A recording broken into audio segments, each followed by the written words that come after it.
vehicles, the fuel, the this.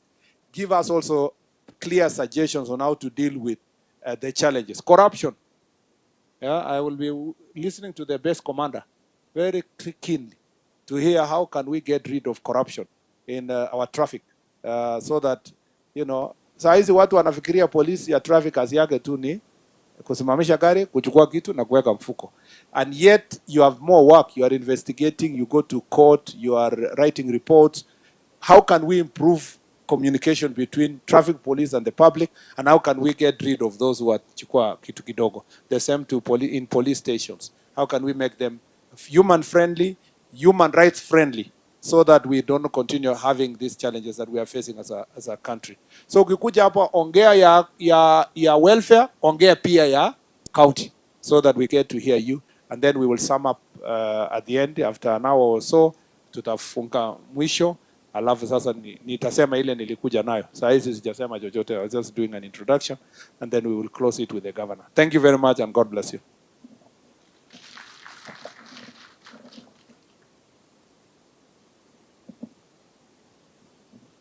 Thank you so much, sir. Let's appreciate the CS once again.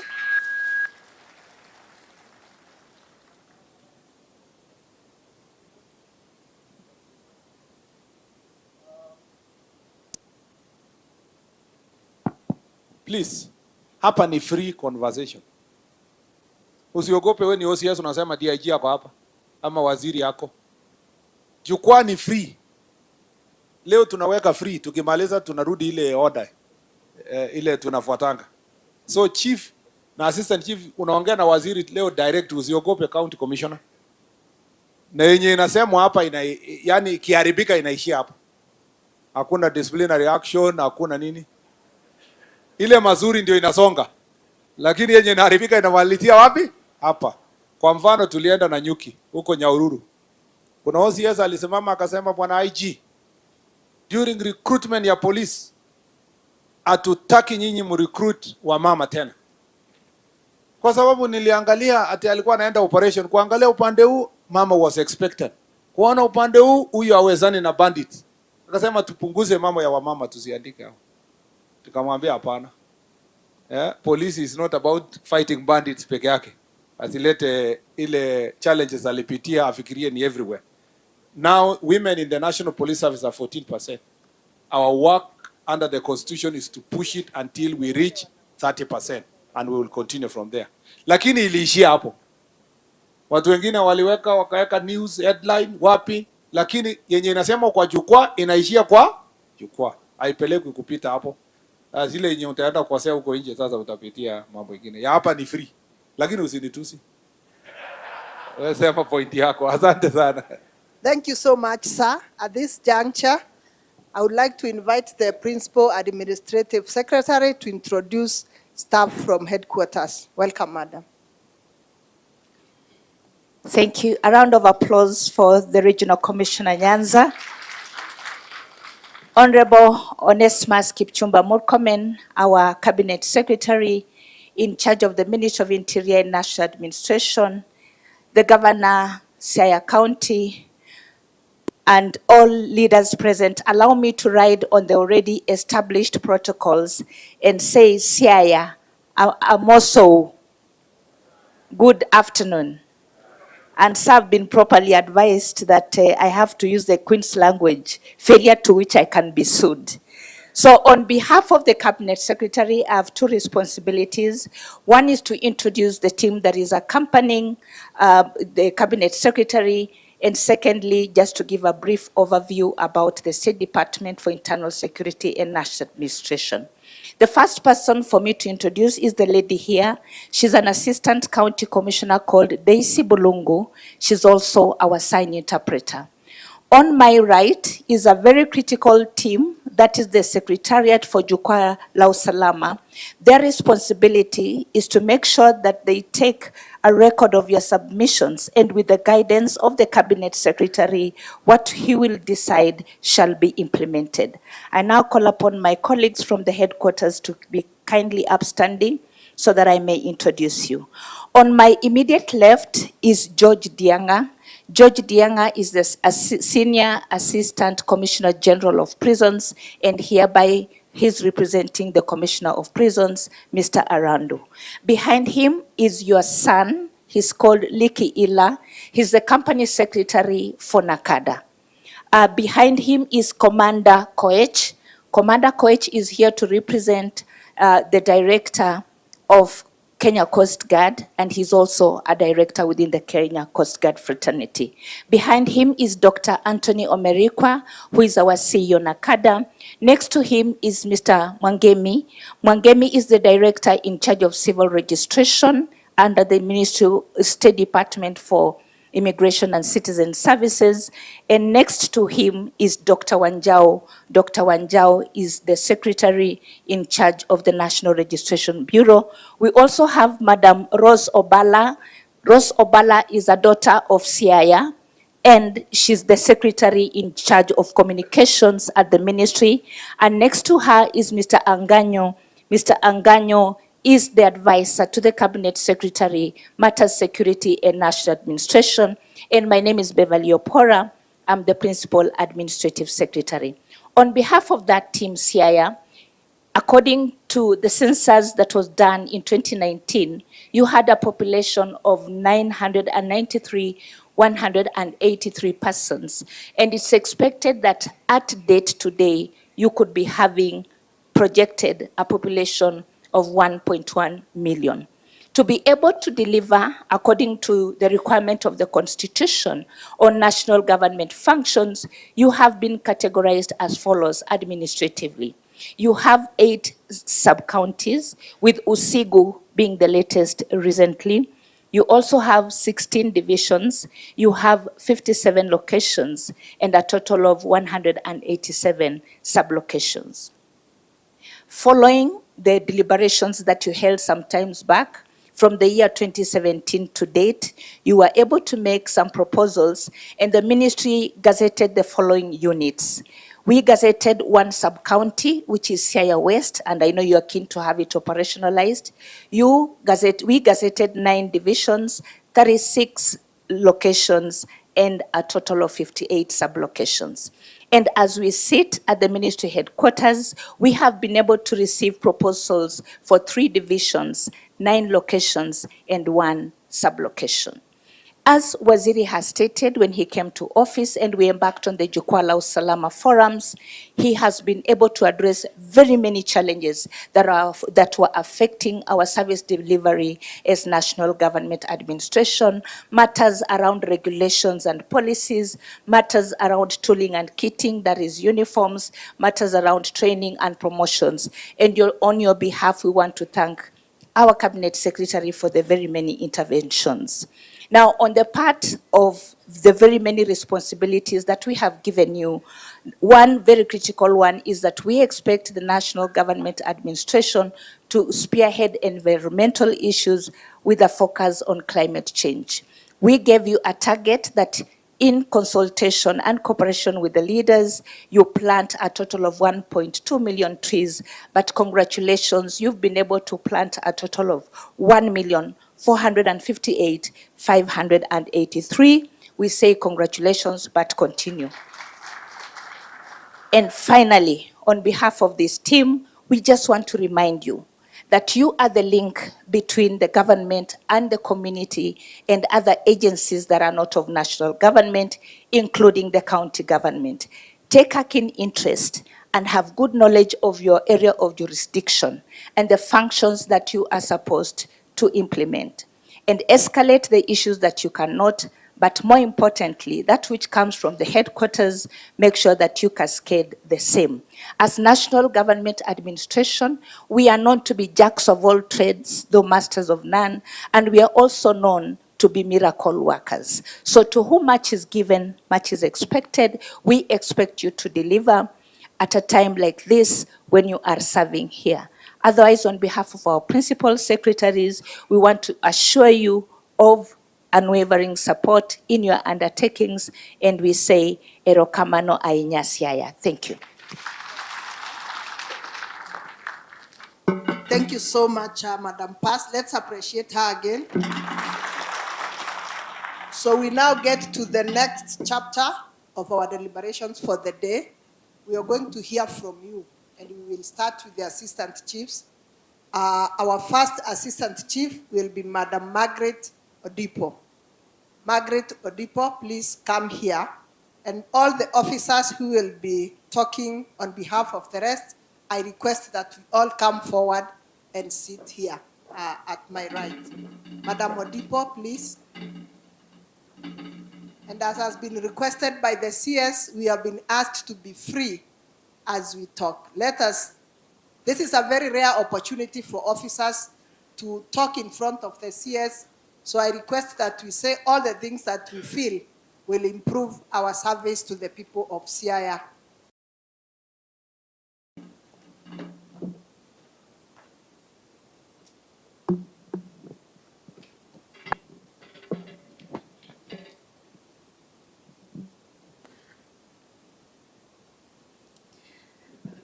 Okay, thank you, Your Excellency, the CS, Ministry of Interior and National Administration. All protocols observed. Good afternoon. So my name, has been said, is Margaret Mercy Adipo Orimba. I'm an assistant chief from Malunga East Sublocation in Northwest Game Location, Wagai Division, Game Wagai Sub-County. Sir, I'm honored to stand before this congregation today to give few areas that I would want the government to help us meet the challenges that we are facing in our day-to-day work. One, I'll tackle the area of the Ngao uniforms. We appreciate the government's move to devolve the issuance of uniform to county levels. This will enable us and enable us access of uniforms. However, sir, we are requesting our able government to ensure that the uniform quality is standardized across all the counties. We also ask the government to ensure that our stores are well stocked for timely replacement in case of worn out or in case there is new officer appointed. Secondly, there is issues of office infrastructure and land. So we also know that we've been supported by our CDF offices through our able MPs. They've constructed few offices, and currently there are some officers that are not having offices, and also maybe the ones having offices, the offices are not in good condition. We ask our government through the relevant department, even if the CDF, they can help us purchase land where the Ngao offices currently do not exist for construction of the offices. We also ask them to construct a permanent modern administration offices for our officers to serve wananchi. Again, there is issues of facilitation. We don't have some offices do not have title deed. So if the government can facilitate the processing of the title deeds for the existing offices, especially the offices that are constructed in the donated lands and some community land, and the land do not have title. So if we have the title deeds, then the government will legally own the land for the use.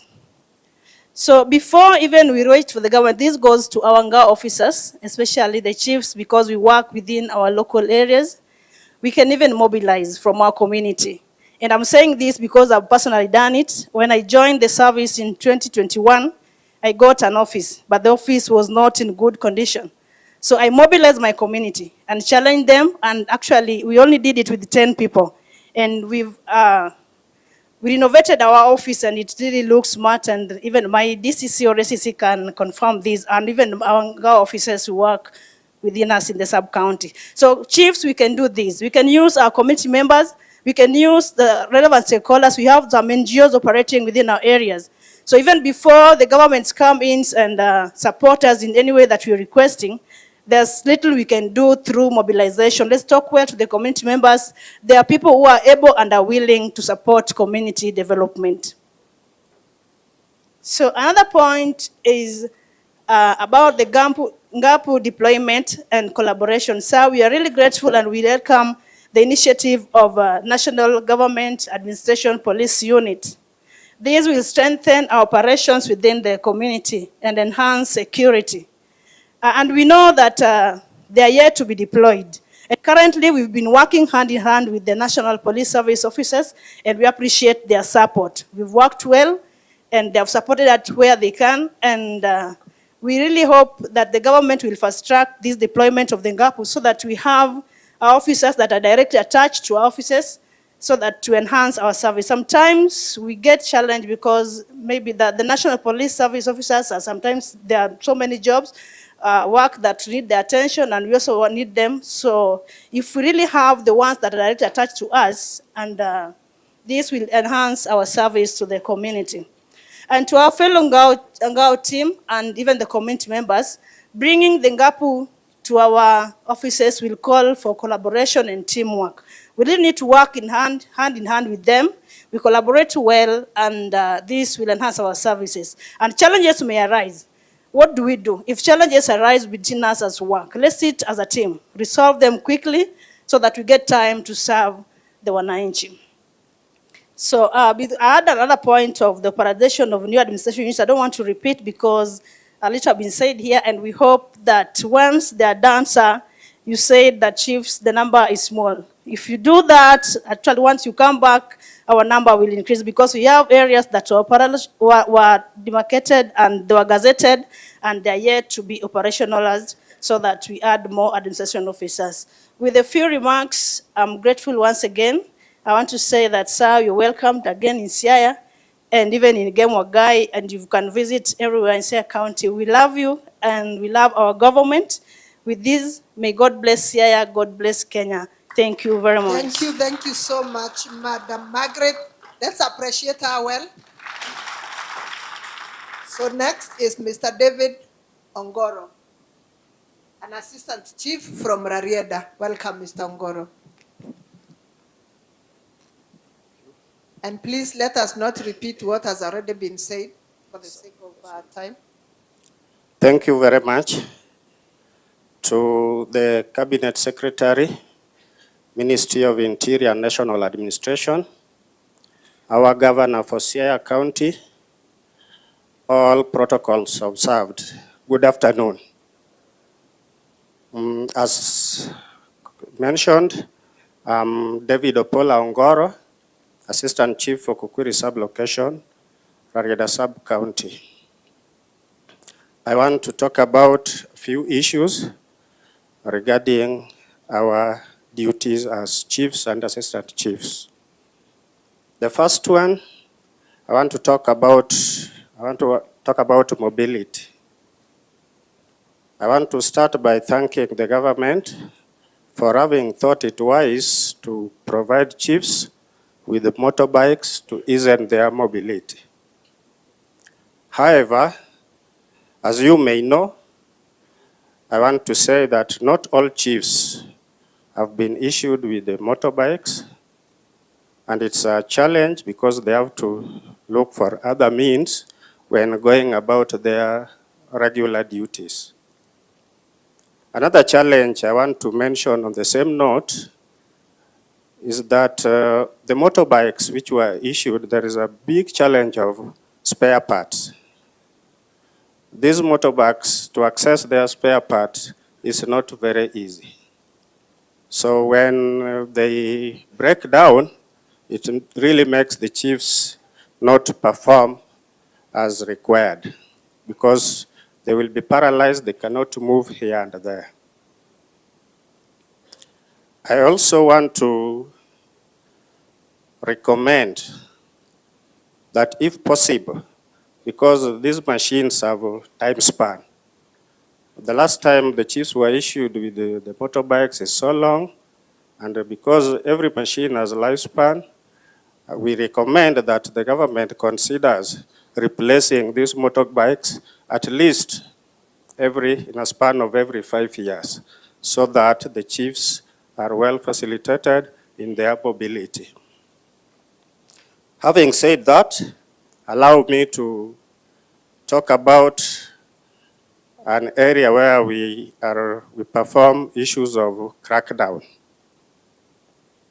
I want to say that I want to take the first opportunity to praise the government for having stood very firm to support chiefs when conducting their crackdown without any intimidation. However, you'll allow me to mention a few challenges that we encounter when doing the operations or crackdowns. The first one is the challenge of transport.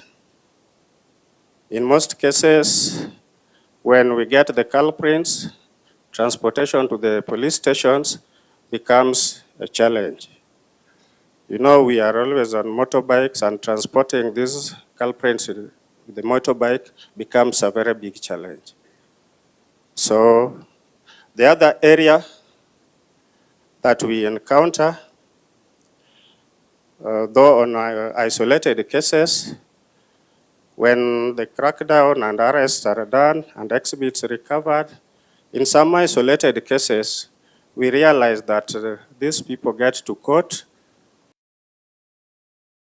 that they were arrested appear in courts.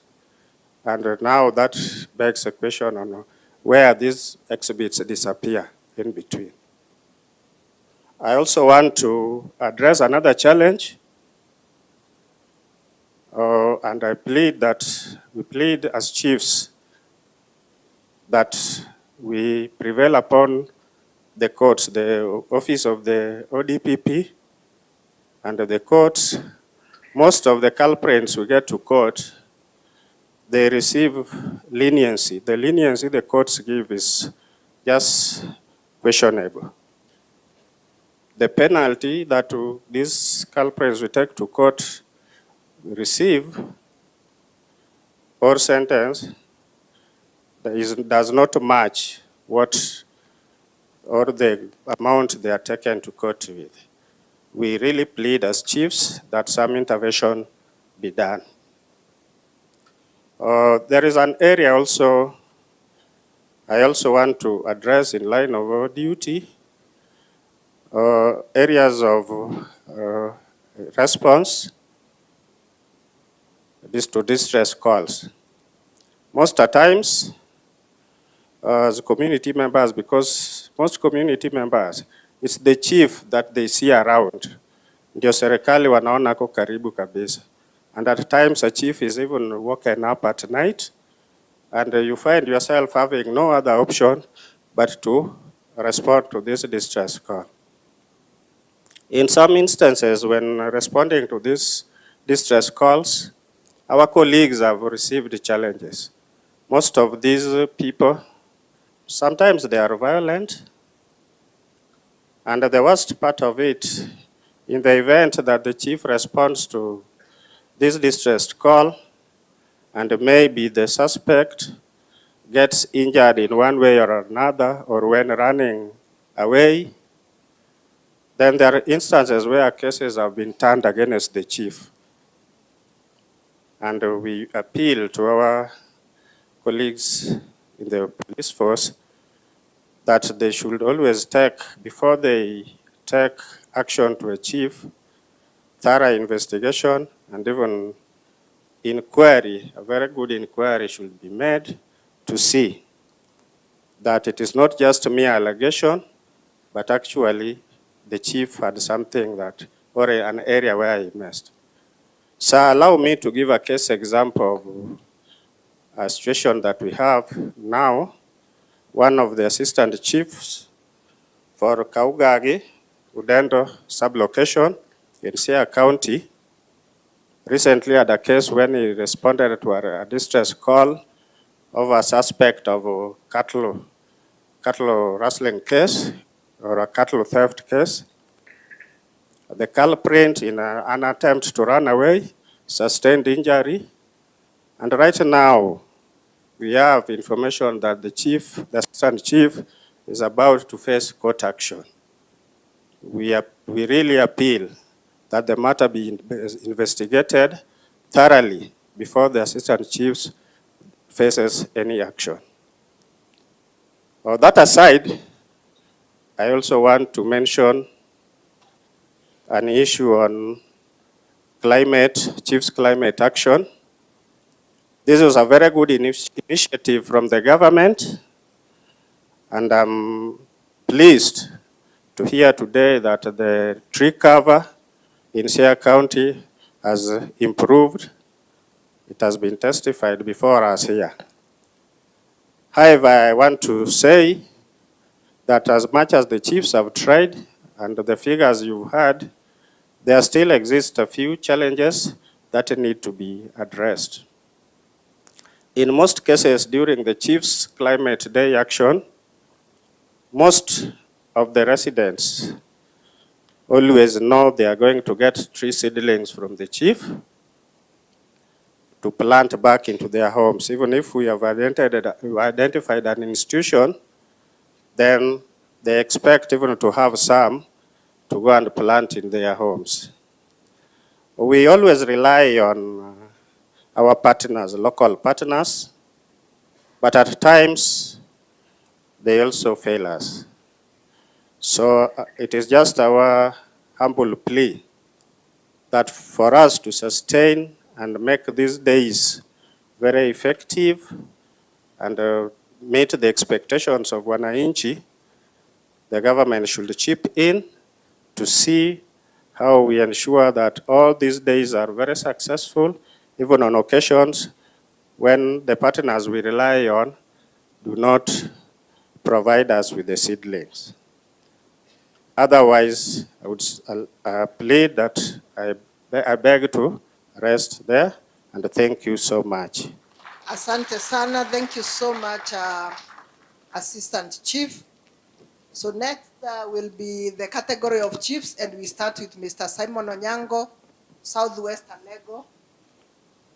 Karibu.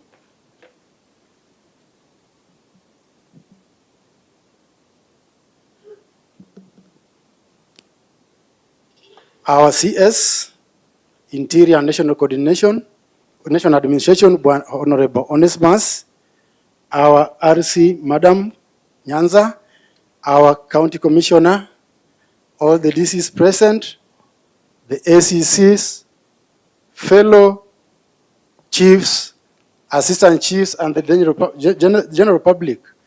Good afternoon. Sir, if you allow me, I have 3 issues to bring across. One on affordable housing.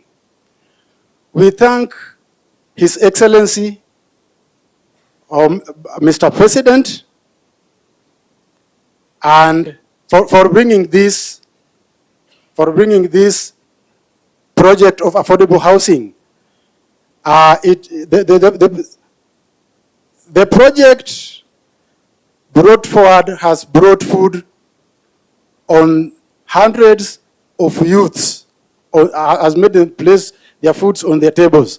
And we therefore request continuity and support of this program. We also request the access to this affordable housing. In Siaya County, we have a strong and organized youth forum or youth welfare, and we pray that if we can allocate some units to the welfare to distribute them among its members, will be of good to us, and this will boost our socio-economic support. To the issue of promotion.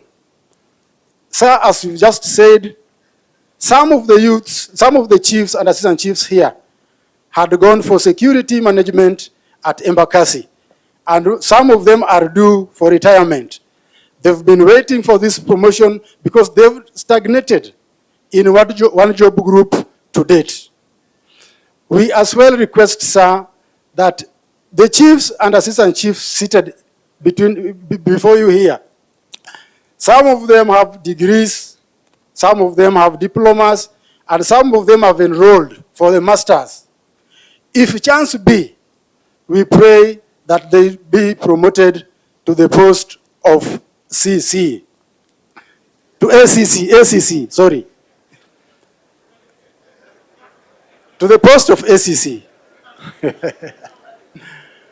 Last and not least, sir, is the issue of compensation.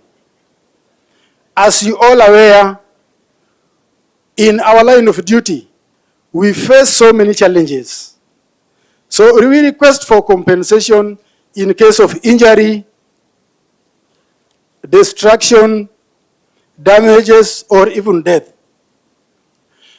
You see, if we go for raids or arrest, we are the witnesses on the ground. And we need protection, Bwana Masengeli. I don't know where secrecy of oath was hidden. We are the witnesses on the ground. We serve our own people using swagger cane. And it becomes very challenging. It becomes very challenging if the person you arrested or directed the officers to arrest, the following day comes out and tells you, Chief Nico, na tuko na wewe. We need your protection, sir, from your office. We also pray that if at all the death of a chief or assistant chief be, we request a small support. Our officers, our senior officers comes, they read their condolences or their condolence message, then hand it over to the bereaved family. We request, sir, as they hand over the condolence message, hata kabahasa kadogo wapatiane familia. Last and not least, sir, I want to say, last year we lost an assistant chief from Rarieda, Mr. Mbeda Moses, of member sublocation. To date, no suspect has been arrested. We call upon your officer to assist us so that we may walk chest high, because we are working as a team and are working together. Thank you, sir, as I rest my case. Thank you. Thank you. Let's appreciate him. Thank you so much, Mr. Ongoro.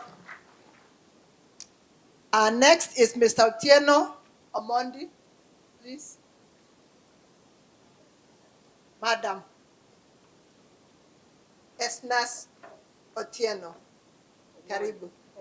Omondi.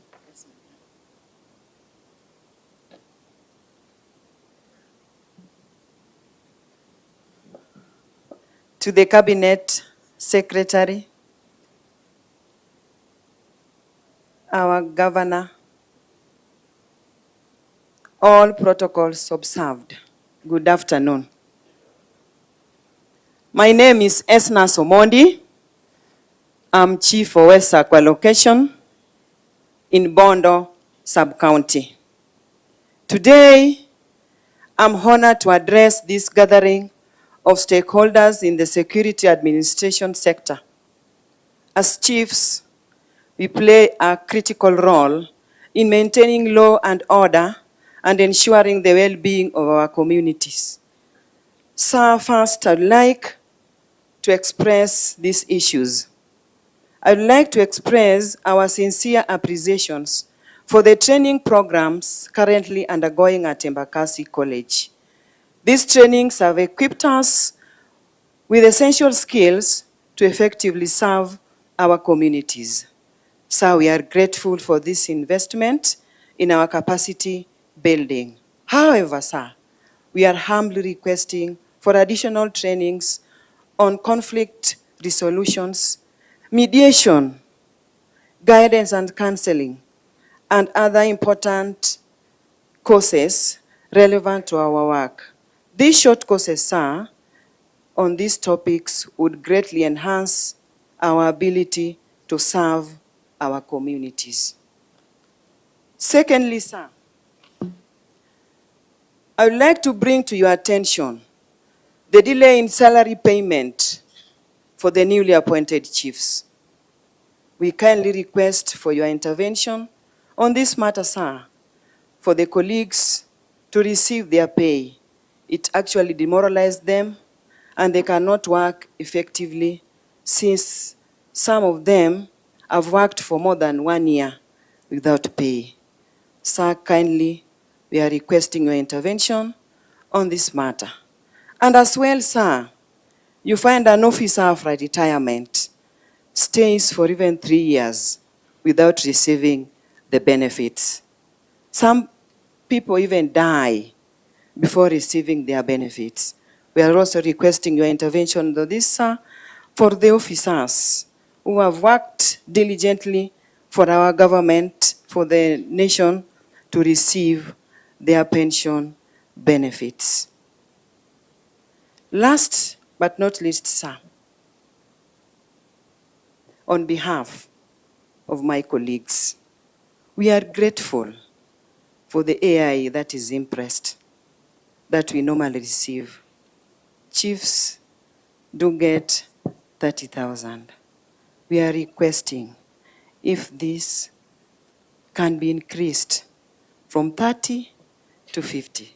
And for the assistant chiefs, from 15,000 to 30. Actually, sir, this will really make us serve our communities well and make sure that the developments in our locations or sub-locations are done perfectly. Sir, I want to take this opportunity to thank you so much for visiting our county of Siaya.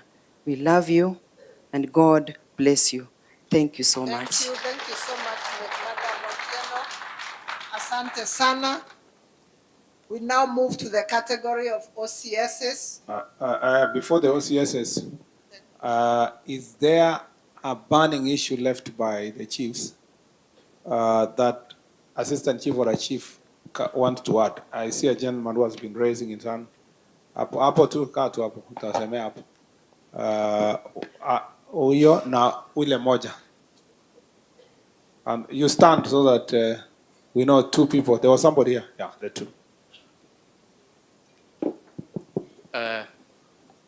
Our CS, His Excellency Governor Orengo, our Regional Commissioner, County Commissioner, and all protocols concerned. Sir, my name is Nicholas Mudaho Awor, Assistant Chief Malira Sublocation, Malanga Division, North Game Location in Gemiala Sub-County. Sir, I was very happy to see Mr. Orengo around. My issue touches on national government and county government policies. Straight to my point, sir, I would wish to address illicit brew, which is our commandate, and to this regard, Changa. I'm happy also that Nakada is here. Sir, you would realize that we, as a team here, we've worked tirelessly. And if we give you reports of the crackdowns we've done, people we've taken to court, fines that have been put on them, but you will still agree with me through Nakada that 60% of alcohol being taken in Kenya is still illicit. Our region, Nyanza, is still leading at 69% of illicit, despite all the efforts that we've put in fighting this vice. Why are we not still, the statistics are still showing negative? And sir, I would draw you back to where the prohibition of Changa came from. Was categorized as local brew, just like Busa. I'm very happy as we talk today, Busa is being regulated by the county government. Those clubs are there, they are operating. Sir, I would wish that we as a team, in terms of policy making in regards to fighting Changa, let's look it broadly. Changa, it's in composition. The illicit thing is only that it is not regulated. But comparing Changa and the spirits we have that come from Uganda, the second generation brews, it is more, the second generation brews are more lethal than Changa. My point is, sir, we are a team of students at Jaramogi Oginga Odinga University doing policy and development studies. My colleagues are here, 7 of them. We've been trying to come up with a policy document to present to you so that we might see the other way of dealing with Changa other than penal way of arraigning them to court. This also, I'm very sure Mutudo had started something of the sort. I'm very sure if we provide resources so that we have distillation being regulated, packaging being regulated, so that we have changa from Siaya that can be sold under cabs.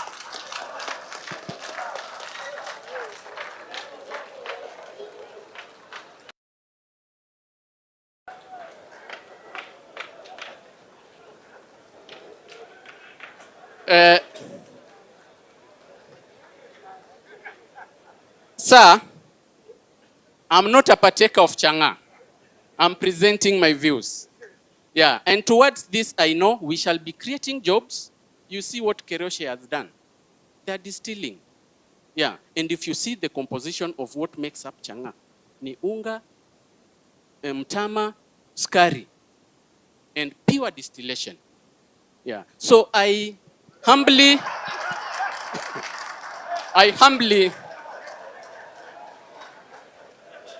yes.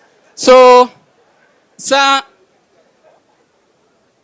I shared this with my DCC, and I'm happy that you are here because I know you sit in the policy making process so that you can review this prohibition of changa so that we as officers that are on the ground, we best see how we can assist our people. Because my grandfather was an assistant chief in 1968. Those people he was arresting, I'm still arresting them to date. Sir, that indicates that, sir, that can tell you the kind of resilience these people have. And for us chiefs and assistant chiefs who conduct raids, there are some places you go and you see poverty with your eyes. Instead of arresting, you compromise. I rest that one. Secondly, sir, my major other concern in regards to the Ngao fraternity, and especially where the rubber meets the road, assistant chief na chief. Sir, we are regarded as coordinators of government things. But I believe our scheme of service does not support us in security matters. I would wish our HR to address it critically so that if an assistant chief or a chief is not a security officer, it should be in black and white that we should not participate in security matters. And if we are deemed as security officers, then we should be empowered enough to carry out security matters. Thank you, sir.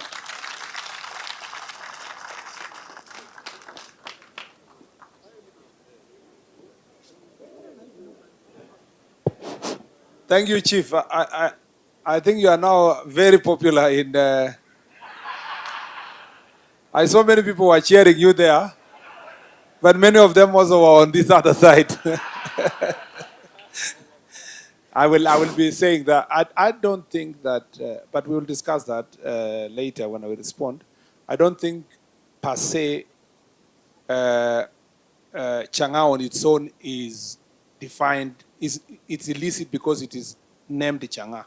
It's because the process that has gone through, like you said rightly, has not gone through the legal process and get the necessary licenses and then be approved to I think that is the standard process. If it were maybe in your research, I'm not happy that you're doing research, is to ask yourself, should it go through the same process with all other processing processes? Or can the processing of Busa and Changa, like you said, Busa is already being regulated by the county, can their process be properly defined and by which institution?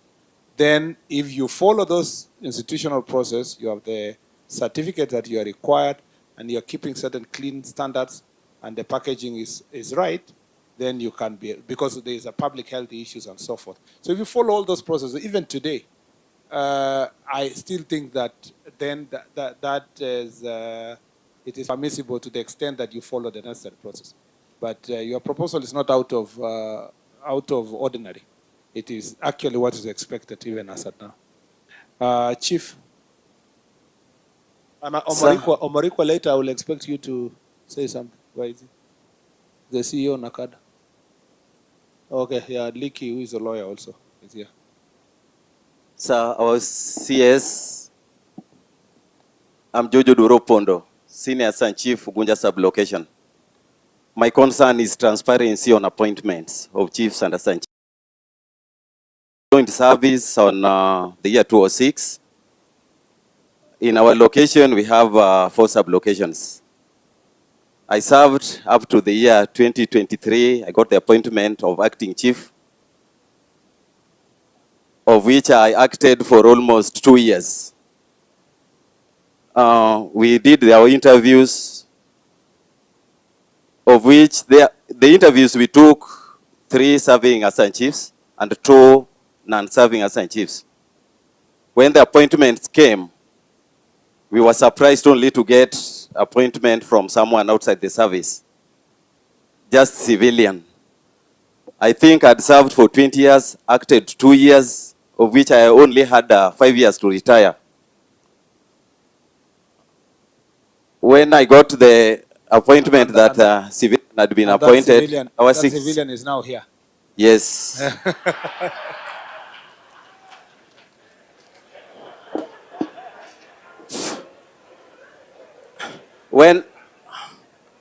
When I tried to pursue the justice I was supposed to be given, since I had known even the interviews when it was taken, I knew I was the best performer. The justice I was never accorded. I only got a lot of frustrations. I was being told that ukifuata sana ni kama utafukuzwa kazi. So I actually prayed for justice. By so meeting you here today, I'm only praying that something should always be done to the serving assistant chiefs so that they get motivated. After serving for that long, and to someone like me who is almost retiring, you'll go almost barehanded. And I'm not afraid to say that I'm a diplomat in ADR, of which I graduated in the year 2022. I think I met all the threshold that was required for someone to be appointed chief. And I also knew that if I got the appointment, I could move maybe some job group ahead that would accord me some better pension after the retirement. To me, I'm happy to meet you and to express my feeling. I'd actually got a lot of frustration in all the offices I went to. Thank you so much, sir. I'm happy to meet you, and I'm so much grateful to meet you for your coming. Thank you. How old are you, Chief? Assistant Chief? By now I'm 55. Okay, you're still young. Senior Assistant Chief 2. Another opportunity will come. Especially when we operationalize administrative units. Another opportunity might come. But the point is, a first priority be given to assistant chiefs when considering position of chiefs in terms of that's the point we take from there. I did not give you, so how did you stand? Have you gone to Embakasi yet? Yeah, okay, that's why. No, they just give him on a light note. Just give him. And that's the last one, so that the RC can continue with the OCS. Sir, thank you for the chance. I am Isayo Chieng, the area chief for Mageta location. Mageta location sits within Mageta Island, an island that is on record as a colonial detention camp.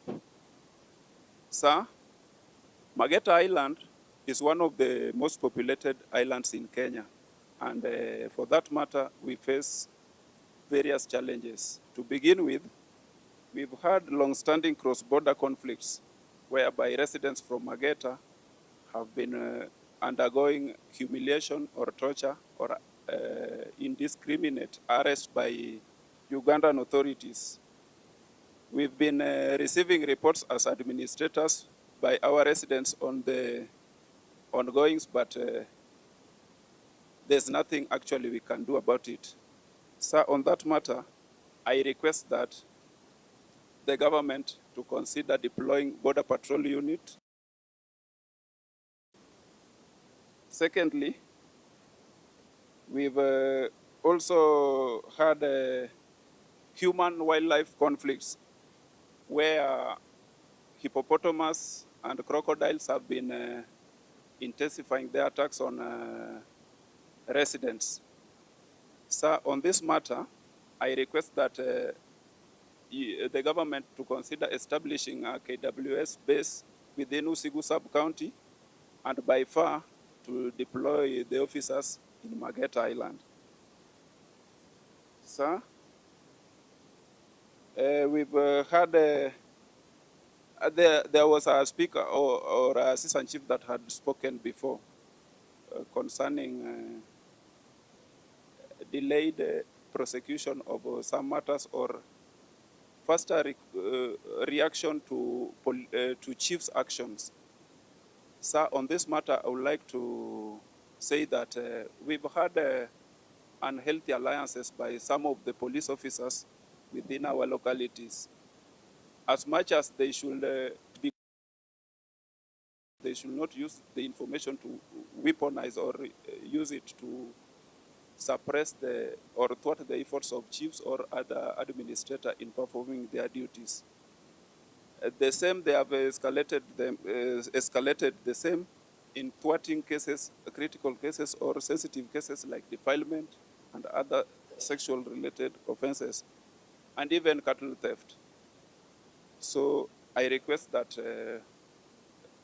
you consider rotating officers so that such unhealthy alliances not to continue. I also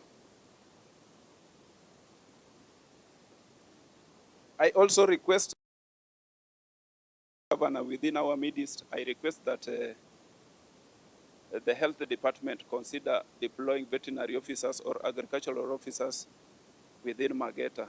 So, as I had stated earlier, we've had attacks by hippos where they fatally injure animals, livestock, and even human beings. So whenever they injure animals, we don't have veterinary officers within the island. We seek them from as far as Bondo.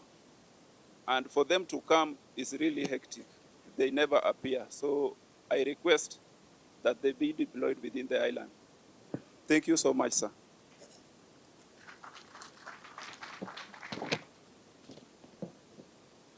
Thank you, sir, for allowing those chiefs to speak out their concerns.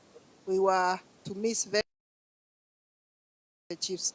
So next we move to the OCSs and we start with Simon Rotich, Chief Inspector Simon Rotich, OCS Akala.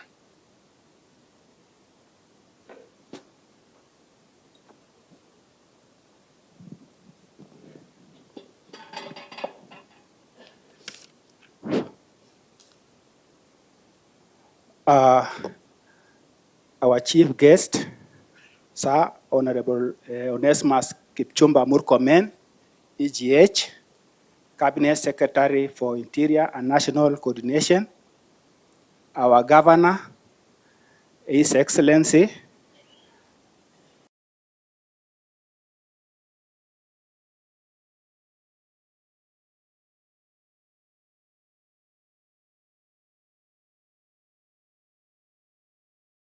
allow me to write from the established protocol.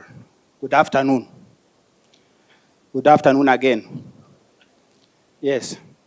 Sir, allow me, on behalf of the OCSs within Siaya County, to welcome all of you here today.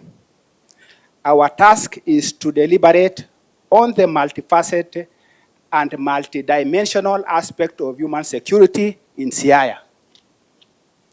Sir, the issues and challenges affecting the security sector in this county are synonymous with other counties within a Nyanza region, and I may not want to belabor on them. First and foremost, I want to assure you that the security team in Siaya County are totally committed in the fight against the crime. The OCSs, the chiefs, the assistant chiefs, with the help of the village elders, are working tirelessly that there is peace in the county, and we are also committed in supporting the government of the day in its bottom-up transformation agenda in all the sectors. Equally, as the OCSs within Siaya County, we are alive to the fact that police stations are supposed to be the center of excellence in service delivery to the people we serve. However, there are issues that are there, and our chief guest, let me respond to an issue that has come up from the assistant chief. There is this case of Assistant Chief Maero. This is a case where it happened in my area, and by all standard of measure, we follow the procedure investigating that case. And that case, according to us, we investigated and found that there was no substantive matter to all the OCS. Na mimi nimeshangaa hata wakusema OCS amesuia hiyo kesi hata ijaenda mbele.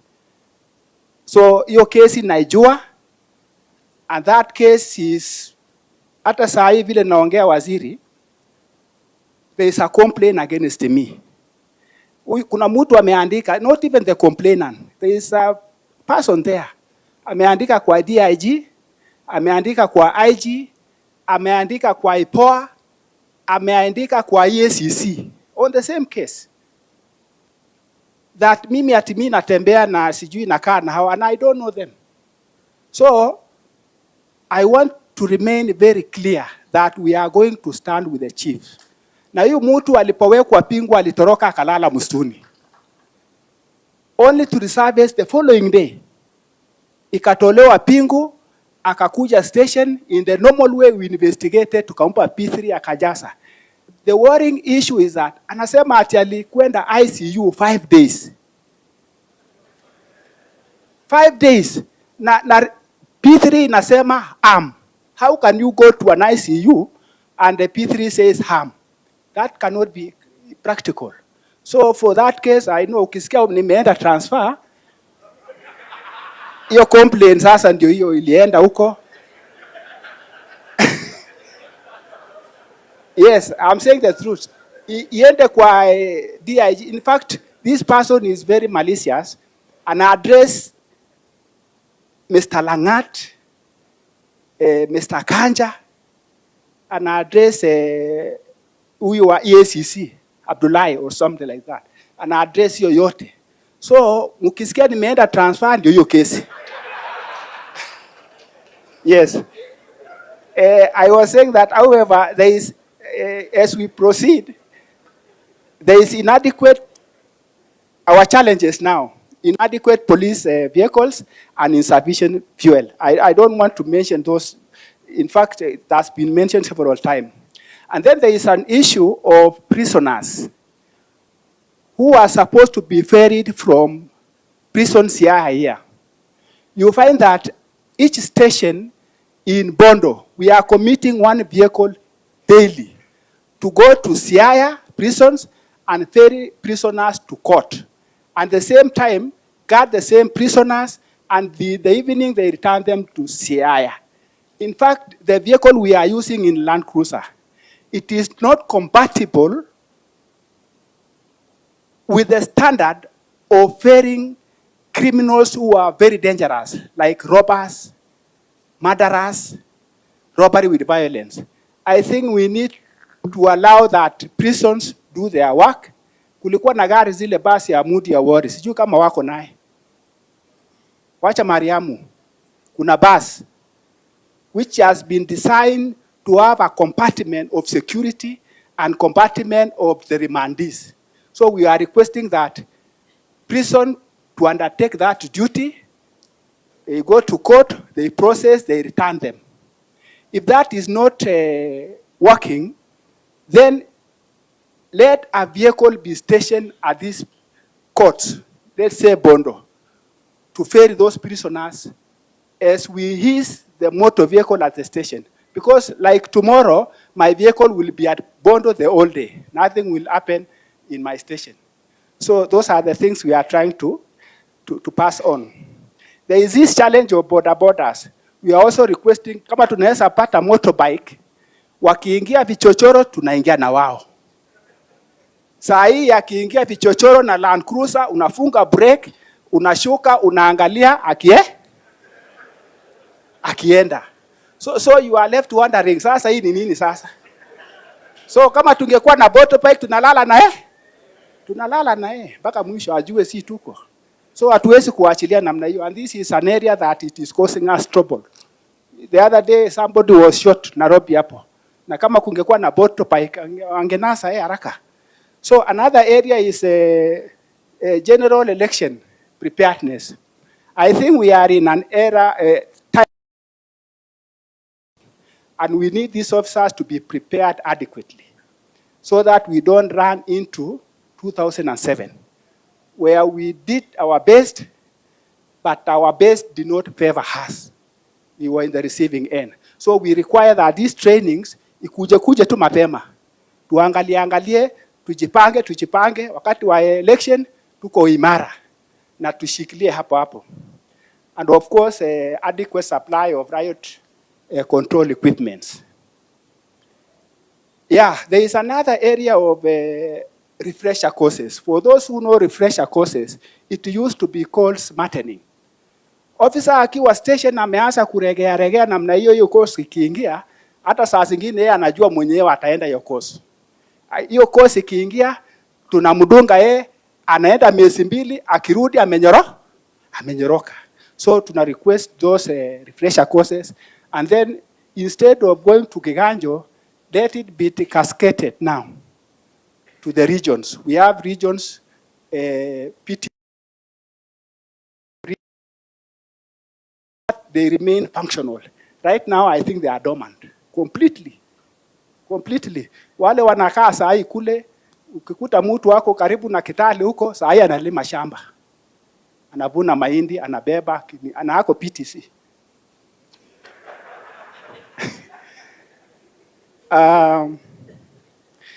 We have got also training on officers on the Bill of Rights.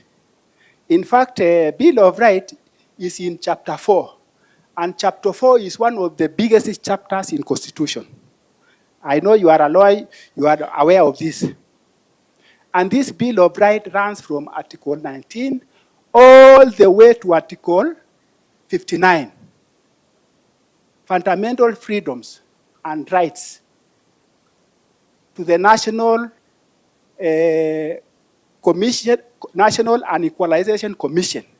Hii yote hapa katikati ni ile vitu inakula sisi kama maafisa wa serikali. Iwe ni chief, iwe ni polisi, ndio inatugonga. Those articles inatugonga. Ukiangalia like Article 37, matters to do with assembly, demonstration, picketing, and petition. How to handle these people, we need to be trained more often than not. Article 34. Article 25, rights that may not be limited. We need to know this thing. Right to privacy, Article 31. Right of the media. Somebody talked of media in, I think it is Kisii, that the media is all over us. Of course, they will be all over us when you are doing the wrong thing. And for the news to be news is when you do the wrong thing. When you do the right thing, there is no news for those people. I'm telling you. Today, a dog bites you. It is not news. But try to attempt to bite a dog. Tomorrow you will be in a headline. I'm telling you the truth. So we need to be taught about these things. Yes. So that freedom of the media is very important. as well as chapter 6, leadership of integrity. I know time is running, but will allow me some minute. A lack of necessary equipment and stationaries and supply of stationaries and equipment. We also request for internet. We do not have. We are sure that CCTV will be coming soon. And then there is another issue of control room. Control room to be brought to county level, so that in the county level we have control room similar. It cannot be that one of IC3, that is integrated command center in Nairobi, at least where coordination of activities shall. So that one will be assist us. Another issue as time goes is a problem communication between the criminal justice system and the advice from the ODPP to the members of the public. We have been having a problem. Mtu akishikwa, ukipeleka kwa ODPP, anasema release na cash bail ama free bond. Ukija station, naambia wapi cash bail, anasema ana. Unaompa free bond. Huyo mtu anaenda akiendaga. And we've tried to get the miscellaneous. Wanasema it is not applicable for lesser offenses. Si kidogo kidogo kama chang'aa namna hii ama bangi. We release persons with bangi simply because we do not have report from the government chemist.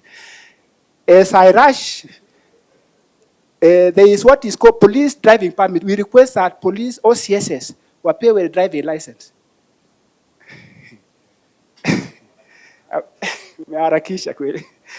There is what is called a police driving permit. Nowadays, drivers hawajaandikwa wengi na wale wako saa zingine tuko na moja. Tukipewa nafasi OCS, those who are competent, wapewe license, dini permit. So that wakati iko na issue unatoka, unaangalia watu kule kwa uwanja. Unaangalia wanaendelea namna gani. So that the issues we think can be done. And for wale wako competent, sasa kama una license usianze kusema hata we upewe. So that one cannot happen. There is a very important issue here. Introduce competition for the best police station in Kenya. According to the Press Information Bureau in India, the government of India selects the best performing police station across the country every year to insensitize an effective functioning of a police station and bring health competition among them. We request that you consider introducing this one. Tuwe tukiona tu police station mzuri top 10 mwaka huu ni gani. Wengine waanze kuperform well. And then the parameters has to be introduced. Ile station mzuri sana imejengwa mzuri isiashine wale hawajajengwa sana. There is also a public mistrust and pressure kwa police. There is a blanket condemnation in police on corruption. Discussing a passion for those police. Kuna police wengi na machief hapa wako wazuri. But ile moja tu nasema police. Ati ni corrupt. In fact, this survey of Infotrack, hii wale wana survey, they don't even come to us kutuuliza hii mambo. Because the first person to give out ni mwananchi tu anapeana. And there is, I believe that when you go to a police station, you must carry something. So hata hii pia nao public wapewe nao hiyo index yao percentage, so that ile yetu na iteremuke. Mtu asemi nilitoa bila kuitishwa. Asemi nilitoa bila kuitishwa. Wakati survey inakuja on the sample size, anasema nilipeana. Na wewe ulipeana na huku iende kwake. So that hii ingine sasa, at least tuende number 10, number 11 huko. Tumekuwa number 1 for too long. And we need to shed, we need to shed out. Finally, police visit to serious scenes of incidences. They are exposed to stressful and terrifying events. Mass casual incident, unaenda, ukilala usiku, unaona ile incident, unachamuka. And then these are officers using substance abuse. Kukunywa pombe. Wala wakunywa wanaanza kukunywa. wale wanakunywa zaidi. Thank you so much. And then finally, finally, problems affecting security sector are systemic, and without finances, nothing much will be implemented as required. And this needs an holistic approach, but with your determination, it is apparent that this time round, we have gotten it right. Thank you very much. In conclusion, I would like to particularly appreciate our chief guest for setting the pace in Jukwa la Usalama for what is clearly open and constructive deliberation on matters affecting the service delivery in the security sector. Thank you very much. May God bless you. Thank you. Let's appreciate the OCS. Thank you so much. Thank you so much. Next is Charo Kahindi, Chief Inspector Charo Kahindi, also OCS Bondo.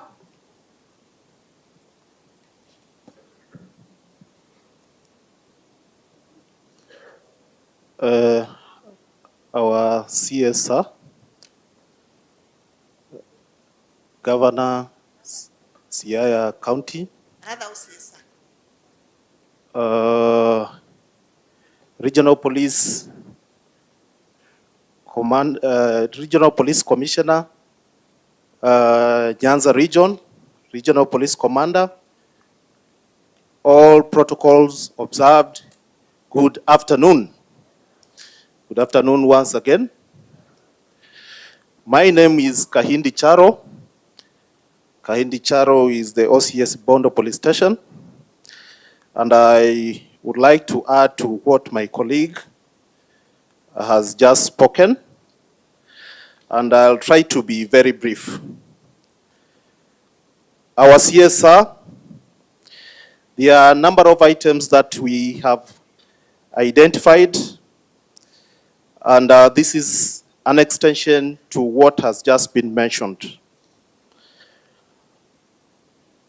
I believe the police or the National Police Service was meant to work as a jigsaw set of an arrangement.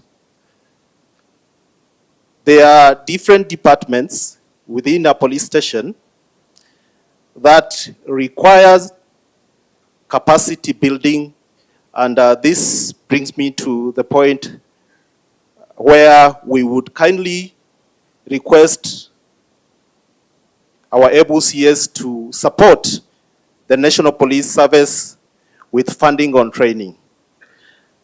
I know this has been mentioned, but I want to be particular on specific duties like record officers, signalers. Most of the times, OCSs across the country have had to mentor officers. And the mentorship has been there for so long, and I believe we even have a signal training school. I think it's in South Sea, around there.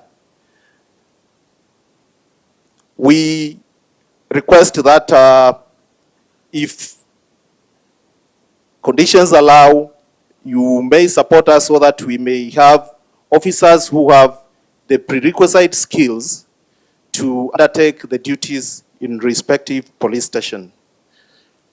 Again, there are these utility vehicles.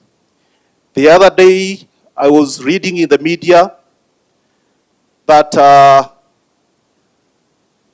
not even in the media, there was a police communication that set out the rates that towed vehicles are supposed to pay. The vehicles that are normally towed from some particular places to the station. It is difficult for us to implement because private businesses, these towing vehicles are owned by individuals. And at times, they may end up placing some exorbitant rates. I may request that I don't think it's impossible for the national ministry to have at least one breakdown vehicle in every county. That way, if an OCS has an issue and a vehicle needs to be towed, it is easier and efficient for that assignment to be done. And we can retain the same rates and the same be paid through the e-citizen account. Again, our able CS, I want to mention that on the ground we are receiving a lot of support from other departments of the government. I'll give an example. We are in the business of dealing with criminals. And at times, the present day criminal is evolving into, let me say, very smart beings. You realize that somebody has committed a robbery in Bondo, and this person identifies himself as Kamau. He goes to commit another robbery in Siaya. He calls himself Kazungu. Maybe goes to Kisumu, commits another robbery. He calls himself a different name. At times, this can be a challenge when we are trying to profile, and I want to mention that we are very grateful for the people from the civil registration, because most of the times we've wanted to clarify details, they have given us that support. But maybe that was unofficial. I may wish that you continue to encourage them to continue to work with us. The security committees within their respective area, so that we are able to profile people appropriately. Again,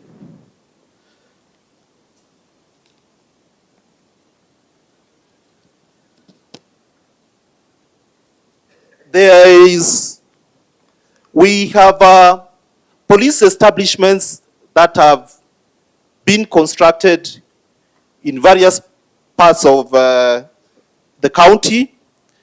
And I want to single out Nango Police Station, a very beautiful police station that was constructed by the Area P. Nango Police Station would be of service to the residents of Nango and the islands that are currently not policed. The block, I believe, is close to 90% complete.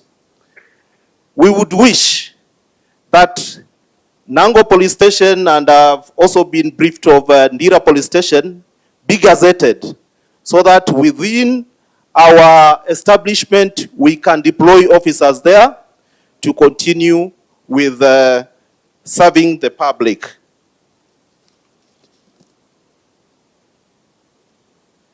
Officers have also requested me to mention about range practices. I think this must have been mentioned in some other sittings. Lack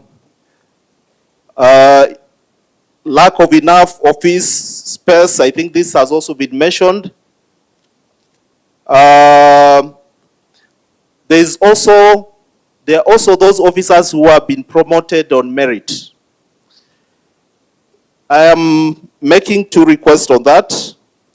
Sometimes, if you promote a constable and you let that constable work within the same environment, sometimes they do not get the respect they deserve from their colleagues who are at the same rank with them. So I may request that once an officer has been promoted on merit, first, let this officer be moved to another station or another region. Secondly, let these officers be taken through some induction training. There is also team building and sports. Back, I think we used to have regular sports and competition events. We understand that we've had a period that is globally where financial crisis. But we may request that when allocating budget for the National Police Service, these activities be to bring officers together.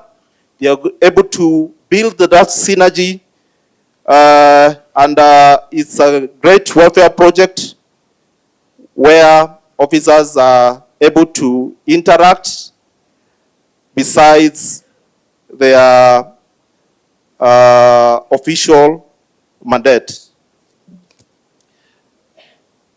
The issue of AIE, I think this has been mentioned. I do not want to belabor on that. The issue of illicit brews and bang, it has also been mentioned. I may not wish to repeat. There's another issue. I may not want to go deep into it. I was asked to talk about the disco matangas and these replica uniforms. But let me speak on replica uniforms.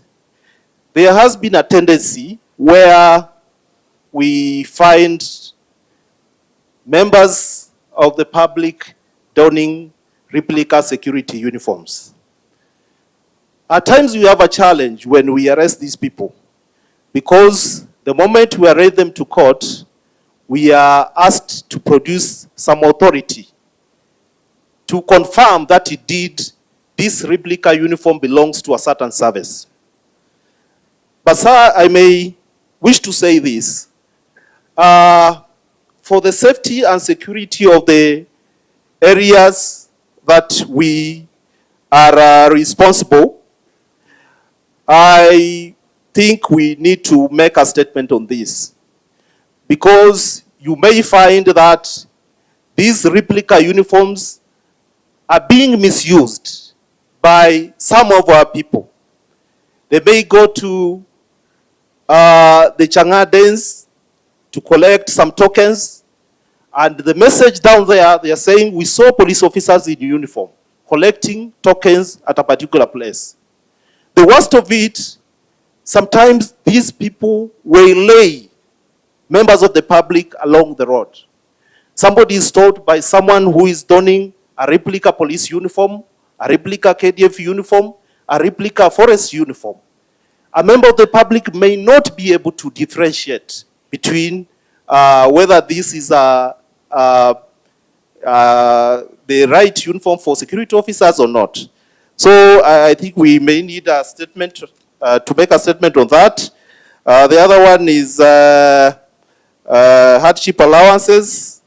I may not want to talk much on that. That was a request from officers from Siaya. And then there's a personal request that has been passed to me. And I may not wish to let the officer down.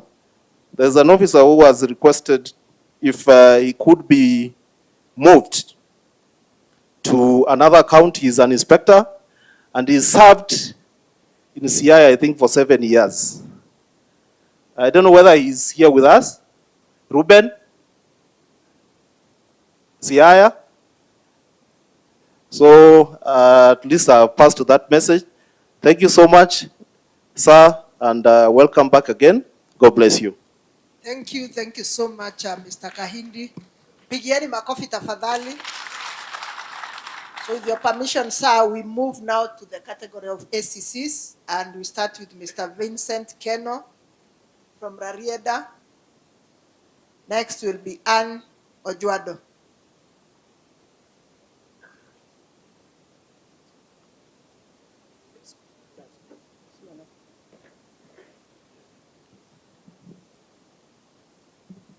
Thank you very much, sir, our Cabinet Secretary, Ministry of Interior and National Administration, the Governor of Siaya, and all protocol observed. My name is Vincent Keino, Assistant Sub-County, which is in Siaya County. Sir, As you began your speech, you highlighted the achievements of Jukwa Usalama, and I want to confirm that indeed I am the beneficiary of this program since we benefited with the promotions that was done. We say thank you very much, sir. Sir, without promotions, it brought a lot of harmony because it was becoming a serious crisis. Somebody who joined service in 2007, when I was still in university, serving at the same job group, was becoming a problem. Others were branded a name called disallowed group, but you came and solved that solution. So thank you very much, sir. I'm happy for that. Sir, that we need urgently in many sub-counties in Siaya. It is called civil registry, which is missing, and it's making our citizens to travel long distances seeking that service. And in that, it is making the issues of succession to be very difficult. Imagine somebody from Luanda Kotieno traveling all the way to Bondo, looking for a death certificate, which is 100 shillings, and you are using 1,000 shillings.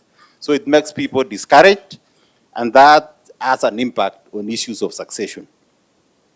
Sir, as ACCs in Siaya, we face some unique challenges, which is not unique in some areas.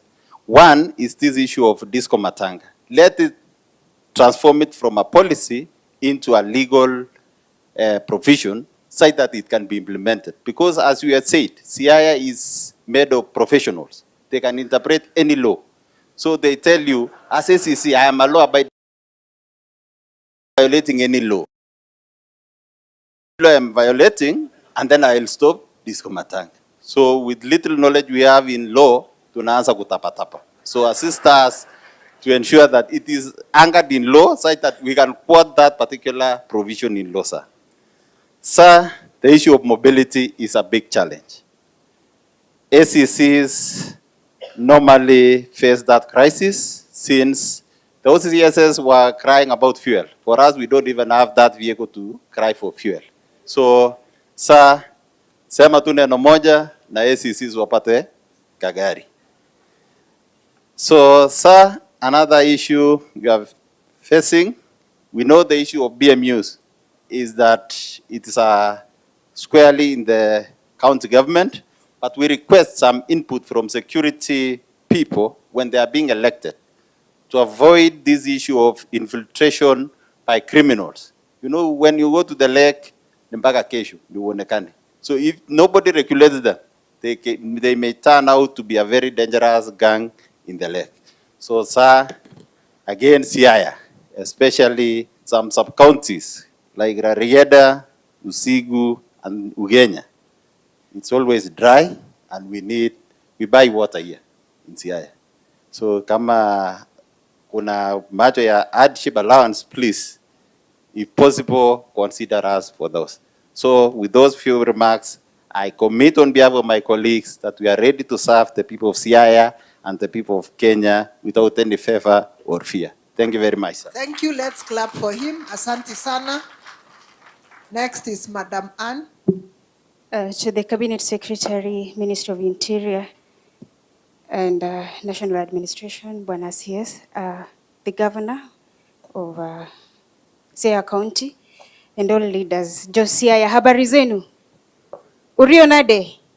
Poduntie? Bado wako?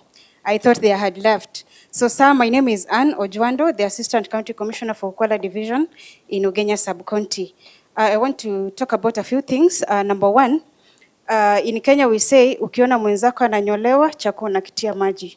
I'm a detail 2021, and we are due for promotion to job group L. So kindly consider that. We also asking for extraneous allowances for ACCs going down to the assistant chiefs. Because hapa kila mtu sleep mfululizo. Kwa sababu we have to analyze the area and report, ndio upate report pale kama kuna incident ama the area is calm. And then there is immeasurability and ambiguity of targets leading to lack of rewards for best performing officers or something like that. Like it is done in the private sectors, give us something to motivate us. Let us have a way of measuring our targets so that we can be able to be rewarded accordingly. Then there are people we work with in our offices, like secretaries, the support staff. Those people, the entry level is very low. And once somebody has taken a loan, they remain with nothing to take home. So kindly, maybe their entry level can be considered so that even after taking that loan, they can remain with something to take home. And then our office structures and furniture are in very bad shape. After the DCC's office going upward, where you send the visitors book, where these other officers sit, the seats there, hata unaweza ogopa utashikwa na kunguni. So kindly consider that. Then the office equipment, our machines, looks like all of them in this region. The machines there could roll and roll and roll before processing an information. Now I'm in Ugenya, we have the same problem. And the other day I was being called to submit an information at the county, being told that whatever we sent on the email cannot be accessed because the machines are not working. Mental wellness, there is for ACCs, there could be cases of underutilization or overutilization, and some there are cases of sexual harassment. So this could be addressed so that mental wellness is taken care of. And then we have a guidance and counseling department at the HQ. I think these people can be moving to our counties just the way you have done, so that they can have a session with us, because some of our officers are indulging in alcohol and drug use. Then the AIE for the SECs, we also request for a review and regularity. Then what I want you to talk about to wananchi about, there are cases, once arrests have been made, the incidents have happened in the ground, they come and withdraw the cases. When they go back to the community, they start saying, polisi alikula akaachilia, SEC alifanya nini, chief alifanya nini. So please, if it comes from you, they will say the CS said and we understood.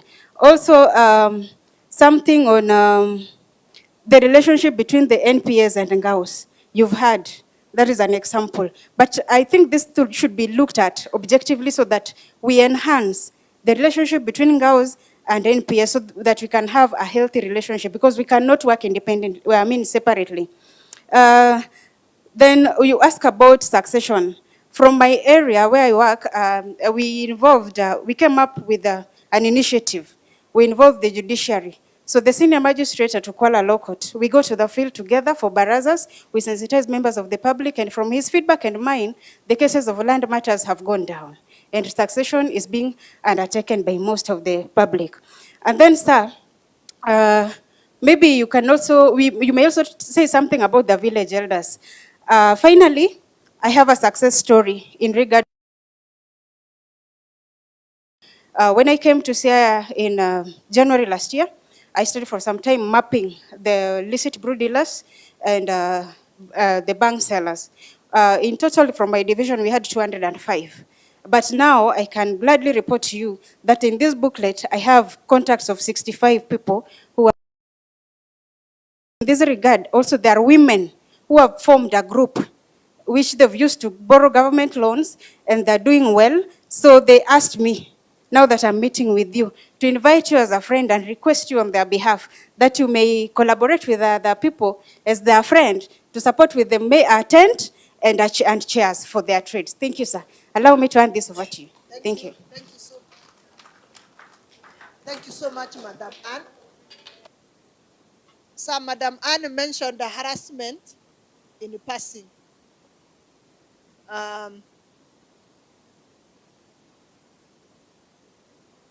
She mentioned harassment in passing, but I know if we allowed all these young lady officers who are the age mates of my children to speak here, they will give very big stories here.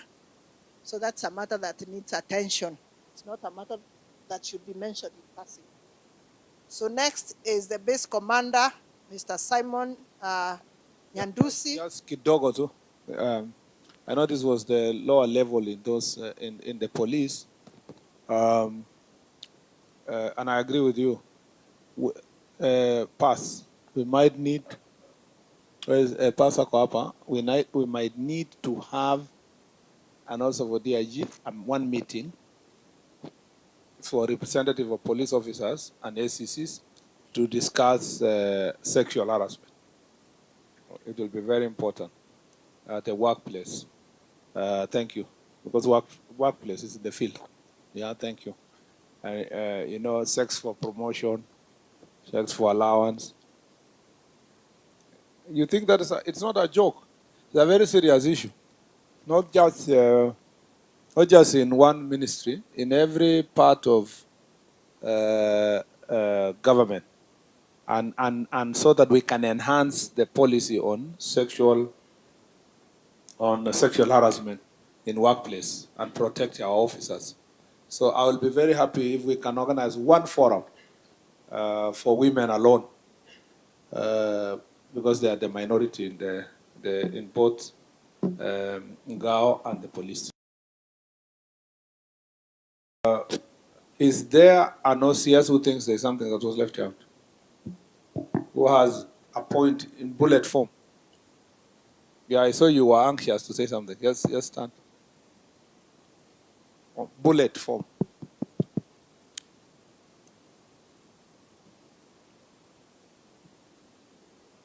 Our CS, Honorable Onesimus Murkomen. Wacha na nini protocol.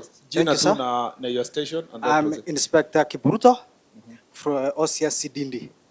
Sir, naone kuna ukweli uambiwi.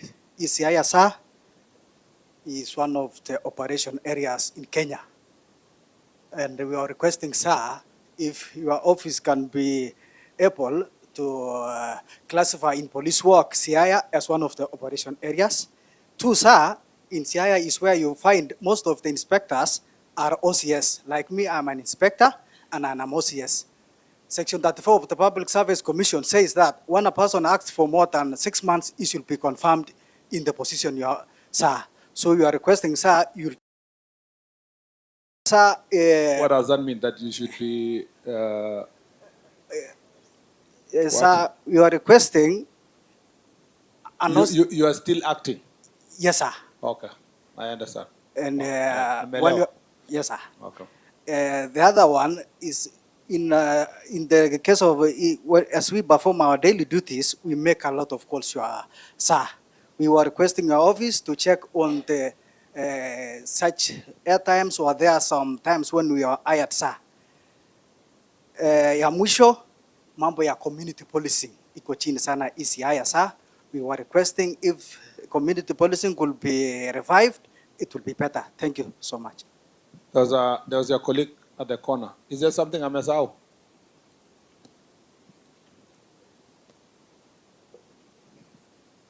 Good evening, sir. My name is Dixon Anyona. I'm the Deputy OCS, Wagai Police Station. I have 3 issues. One, I would like to talk about political interference. And let me point out the bouncers. In fact, you might find MCA has got bouncers on the ground, probably the senator or any other political class. You fear saying the governor? No.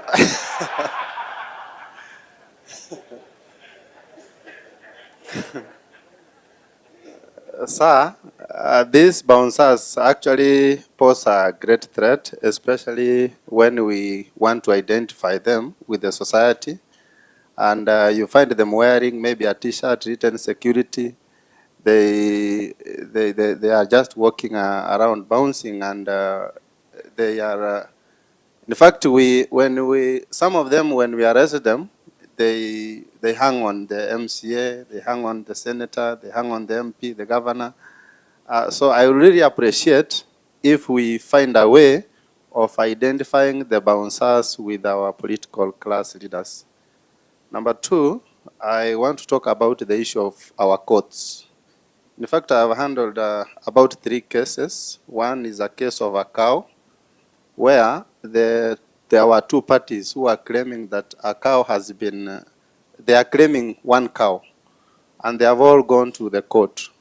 So person 1 was given a cow that it belongs to him, and then person B also went to the same court, and then he was actually handed over the cow. So it was a very big problem. That is why I'm trying to ask the criteria that our courts are using actually to pass judgment. Then you can also find the same court, maybe a land. We also have some land issues in our area here. And you find maybe a woman was married, and this woman does not have either marriage certificate or an affidavit, but the husband has died. And then a guy comes him to terror her. Then he is now claiming this land, that he wants the land. Then you find another son was born somewhere else with a different name. He was also brought in this farm, and he also wants the land. So you find this man who is terrorizing the woman, and the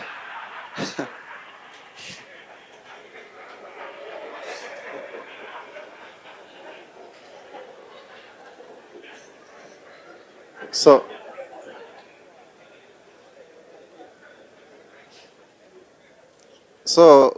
I'm humbly requesting that at one point when you are engaging our courts, just to... The terrorizing is not English, it's Doluo, right? Okay, yeah, because... yeah, to inherit, sir. Okay, okay. The last issue, I'm happy that you have actually talked about our promotion. Sometimes back when I was actually when I went for an interview, in fact the criteria is 3 years. But unfortunately, I didn't get, and I was 4 years. And now I'm happy that you have said that those with 10 years are actually considered. And I'm also requesting those ones who are in between, they also be considered in your able officer. Thank you so much. Thank you very much. ACC, then ACC wanted to add one. I'm sure chiefs, assistant chiefs, and then the 2 ACCs were very eloquent. I think the ACCs are very few, so that's why they don't want to add anything. Thank you very much. Asante sana. I did that so that the DCC, county commander, sub-county ward, because your operation people have said, don't repeat the things that they have said. Just say you agree. Thank you, sir. So we move to the base commander. Base commander, Bondo, Simon Nyandusi. Chief guest, the chief guest, Honorable Murkumba Kipchumba Murkomen, and all protocols observed. I'm sorry for that. I salute by saying I'm Chambo. Sir, allow me to use about 4 minutes to patrol through the traffic operations, 2 minutes within Siaya County. And I will start with that Siaya County has got 3 bases. That is Ugunja traffic base, which is serving 2 sub-counties. That is Ugunja and Ugenya. Then we have got another base, Siaya traffic base, which is serving 2 counties, namely Siaya and again Yala. The last one, sir, is Bondo traffic base, where I'm the base commander, and I'm privileged to serve 4 sub-counties. That is Bondo, Rarieda, Gemuwagai, and Usihu, the last sub-county formed within Siaya County. Sir, allow me straight to go to the challenges, having had the area of coverage, which is covered by the 3 traffic bases. Sir, the subject of mobility, the subject of motor vehicles, which has been raised now and again, I would also like to anger on it that having heard that we serve larger areas, no traffic base commander has got a motor vehicle to allow him or her perform the traffic operations. Sir, in that note, I request that at your humble time, you consider the traffic-based commanders to be issued with motor vehicles. To cite an example, sir, on the dire need of the motor vehicle or on the request, in a few months' time, I received a distress call of a fatal traffic accident which occurred within Rarieda sub-county, within Sakwa area at midnight. And the accident was fatal. I received a phone call, and I proceeded to the station to look for the station motor vehicle, which we normally use. I found that the vehicle had gone to visit the scene of robbery with violence. It took me time till the caller called me again and said, Bwana Base Commander, kwani ulikuwa unakucha kwa mguu ama hiyo gari yako inakucha na reverse? So it was quite an embarrassment. I had to call that caller the following day and told him that we have got a challenge in terms of mobility, and he had to agree after a long explanation. Sir, the next challenge we are having is stationery and office equipment.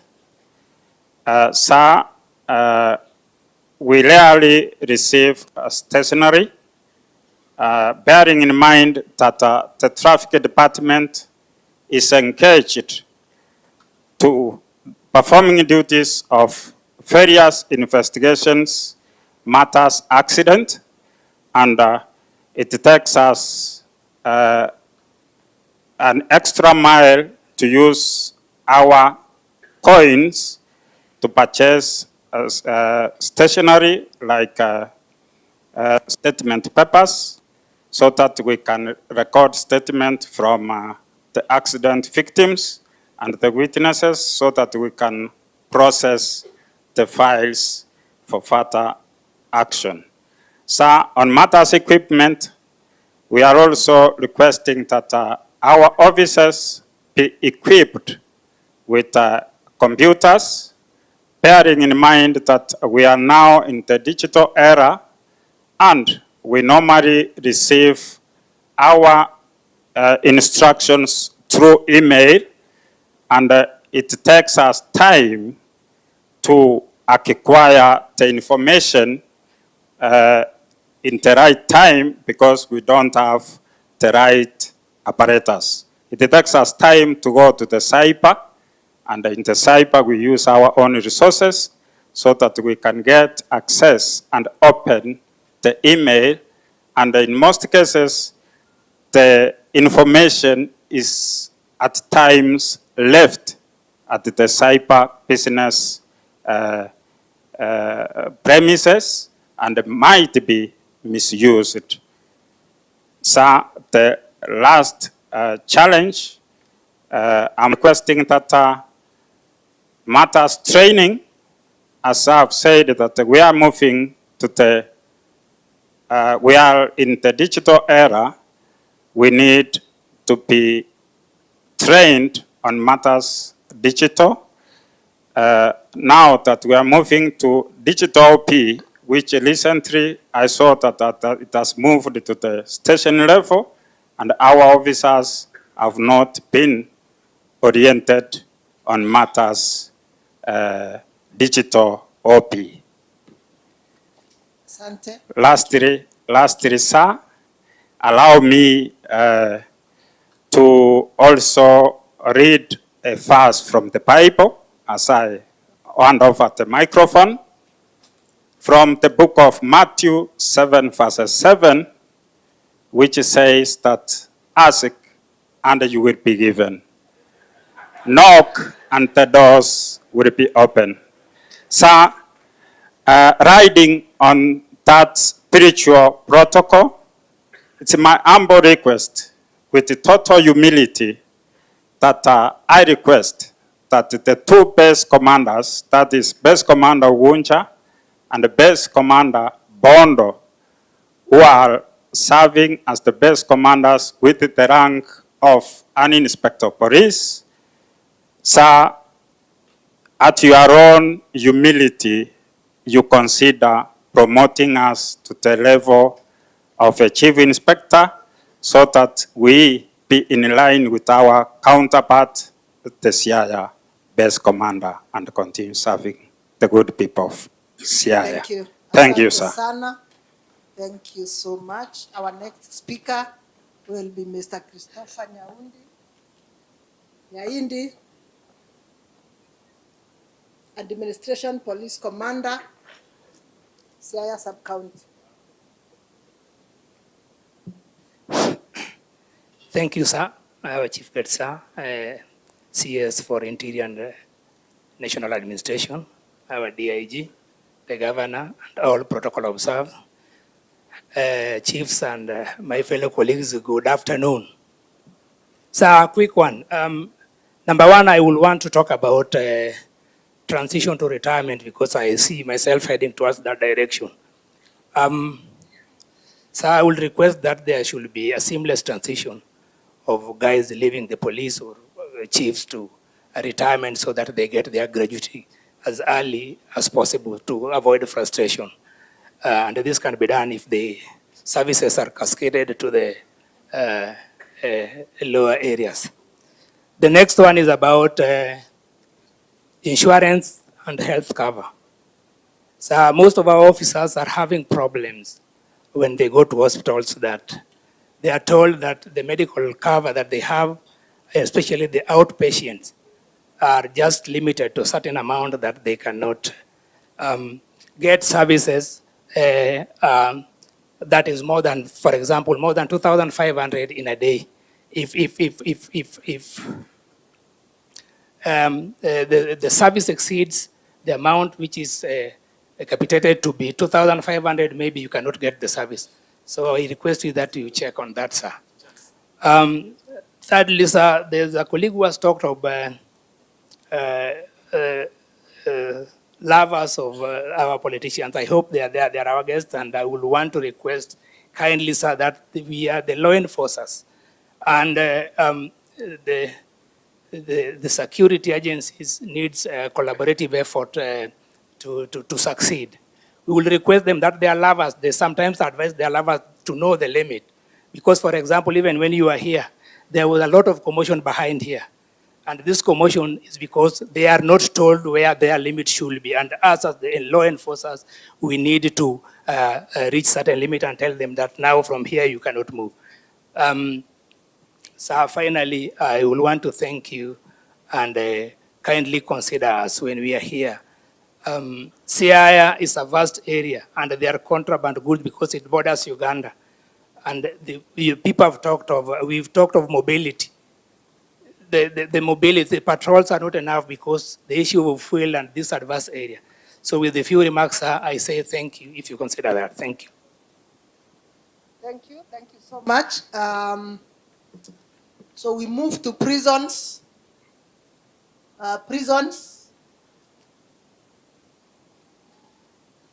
Mr. Agesa, karibu.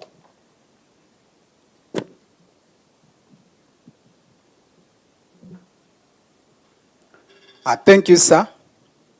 My name is Philemon Agesa, Mwale, Inspector, and I have this honor to be before you. The Honorable Secretary, the Cabinet Secretary, the Governor, Siaya County, all the protocols observed. I will be brief while giving out this statement so that we move with time. It is a great honor to have you in Siaya today. As the Kenya Prison Service, I extend our sincere appreciation for your visit. Sir, I want to affirm our duty and responsibility to ensure Siaya GK Prison is a rehabilitative and transformative institution. We recognize the ministry's dedication to justice and rehabilitation. Your presence here is a testament that we are committed to improving conditions for both inmates and staff within the Kenya Prison Service.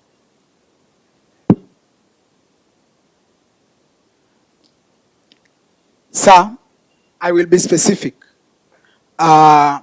We have been able to see very many achievements throughout the period that we've been able to have this period. Sir, we have able to see staff promotions during the period that we've had, which have been able to help us to boost the staff morale.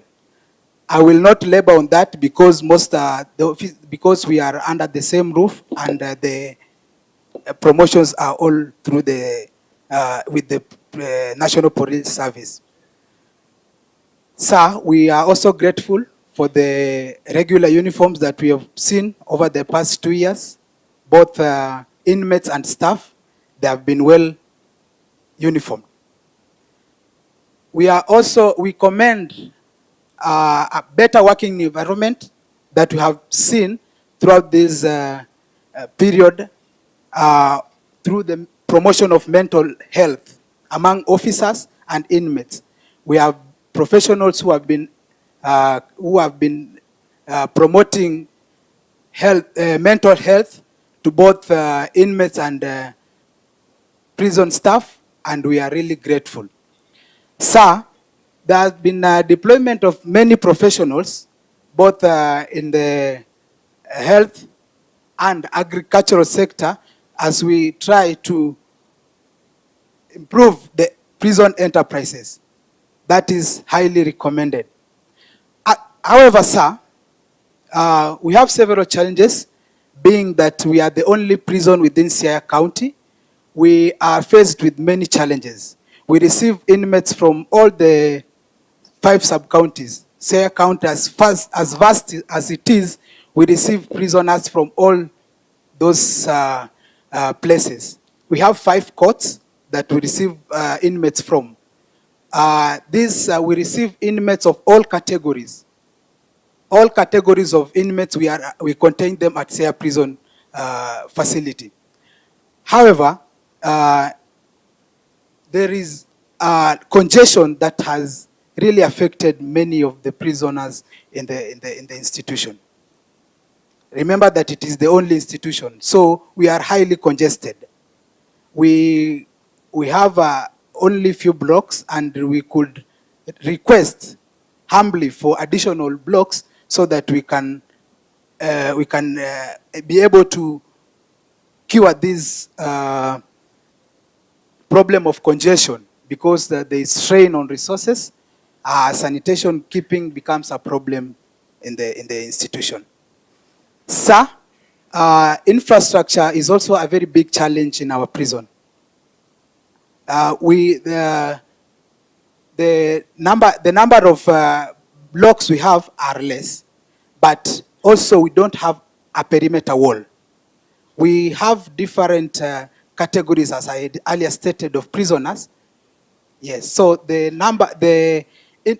prison requires a perimeter wall to help us so that security can be enhanced. Thank you, sir.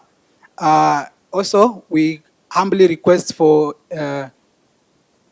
housing, improved housing in the institution. We also pledge for transport vehicles. Sir, given that we are transporting inmates throughout the county and the number of courts, the vehicle that we have does not make it possible. Those are most of the key challenges that we are facing, and we believe that with your continuous support, we will be able to achieve security in the prison. Thank you, sir. Thank you so much. Let's appreciate him. So next will be a representative of the DCI officers. Karibu.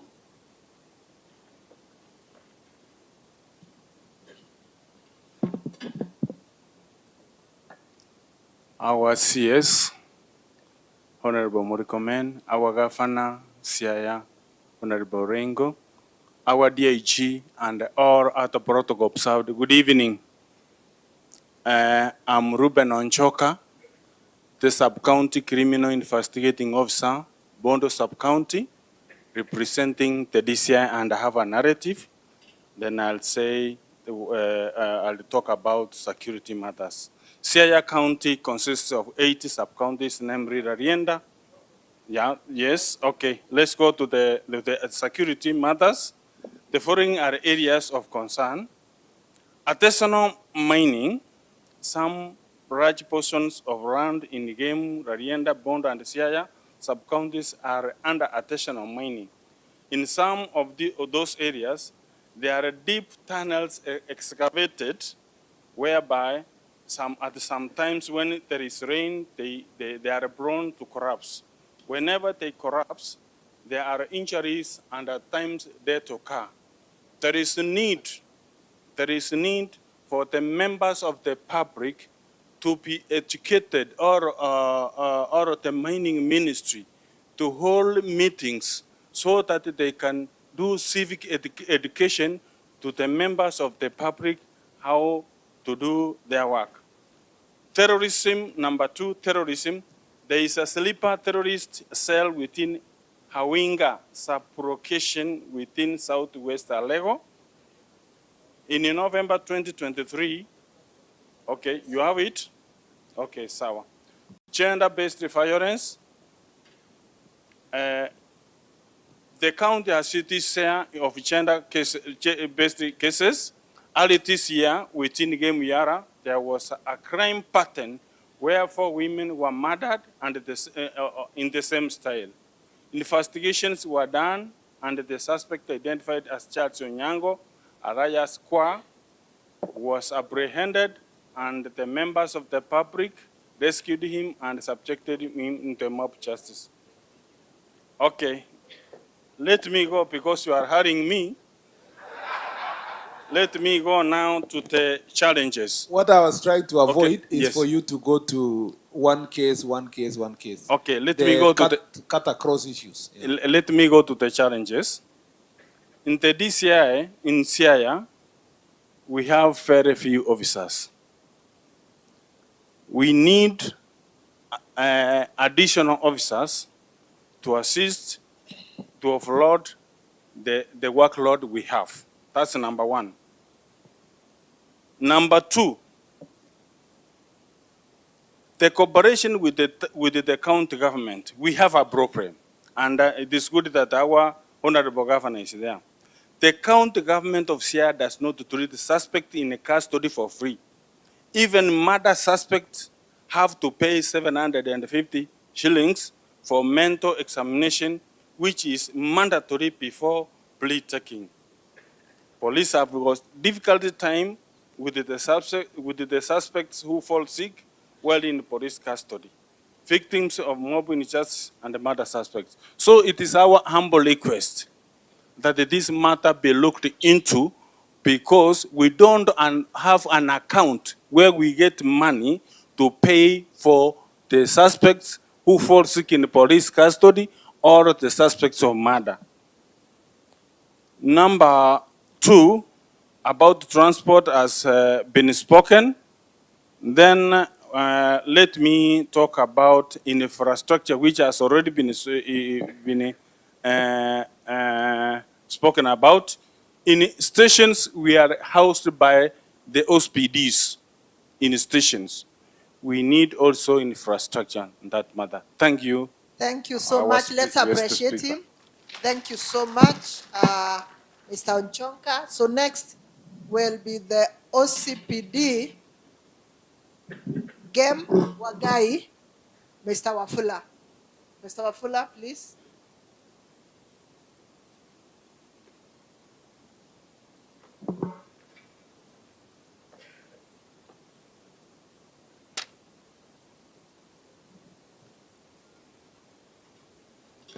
Thank you very much, sir.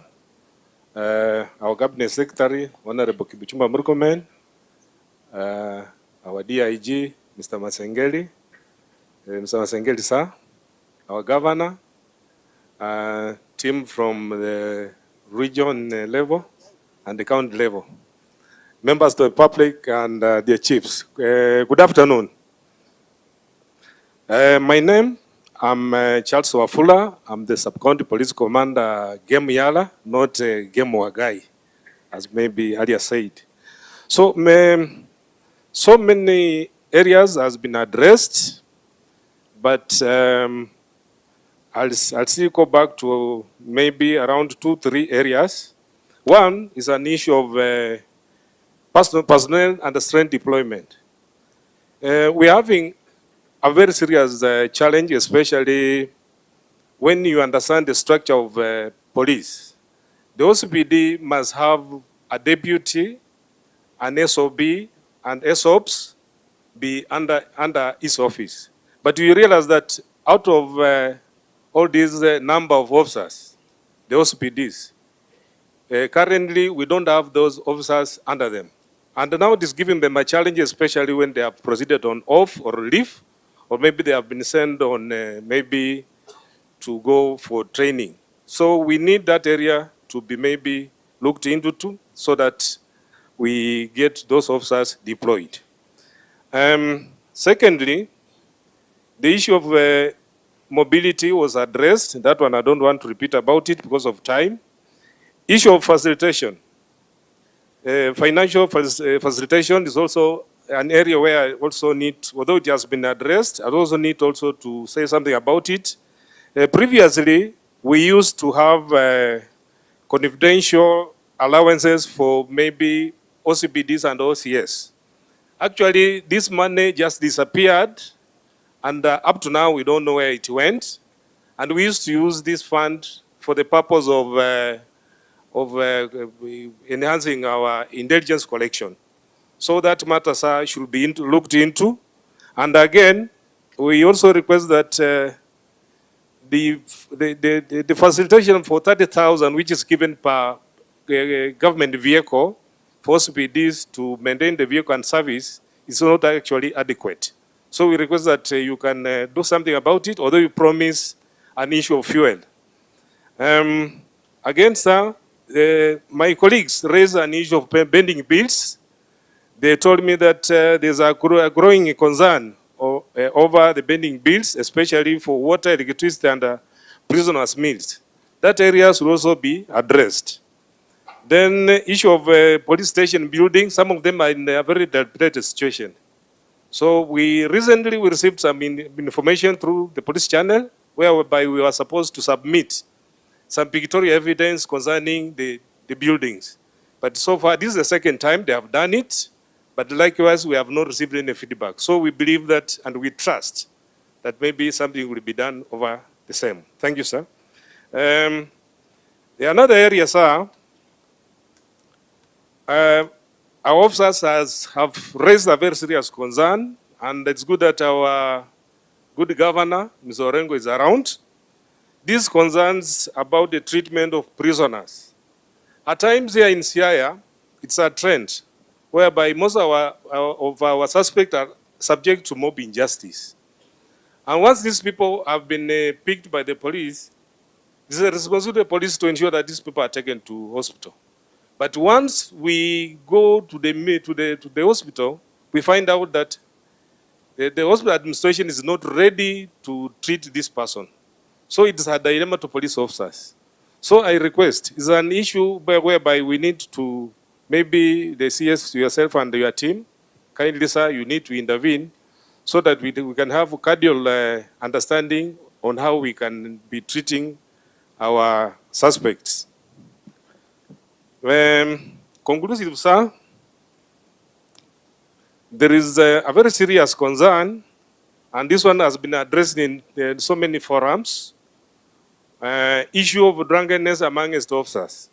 And this one, sir, I think we have come up with a very good solution over this matter, whereby drunken officers remain a growing challenge within the service, despite rehabilitation effort by the government. So, sir, we decided to advise the National Police Service to adopt a structured compulsory rehabilitation program to run for at least 3 months. within our training facility, so that all officers, regardless of their rank, our chief inspector, our what, so long as is Mlevi, should undergo the program together with all officers.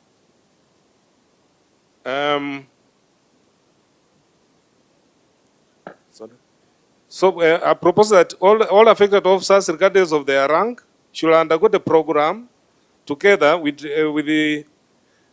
together in a discipline like school setting, and upon successful completion, they should graduate with a certificate and immediately be redeployed to a new environment. They should not be returned to their mother station where they came from, and they must be under close supervision. And also because we have categories, for those people who are maybe faced with the challenge of alcohol, we have the addicts, and likewise we have those people who are just habitual drunkards. So this issue should just be targeting those habitual drunkards, so that once we get these people, we take them to the training, let them be trained vigorously, or in the morning run and other things that are subject to them. Then from there, immediately these people, wapelekwe Kibish, wapelekwe somewhere whereby we have some areas, because we have been there, hakuna pombe. People can be there, be taken there, and within time, we can just get these people to be rehabilitated accordingly. So with that, sir, I wish to conclude and say thank you very much and welcome again, sir. Thank you so much. Let's appreciate Mr. Wafula, please. So now we have the last speaker in this category, who is the DCC Ugunja. But as he comes, sir, the administration police have a memorandum that they would like to present to you. And I request the person who has been charged with that responsibility to present the memorandum to you.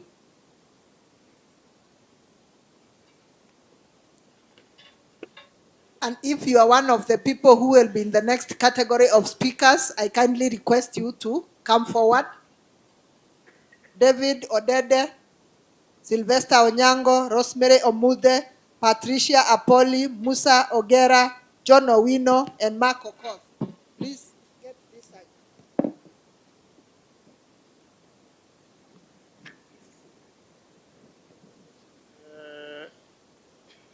To the Cabinet Secretary, sir, the Governor of Siaya County, all the levels of security teams from Nairobi up to the sub-counties.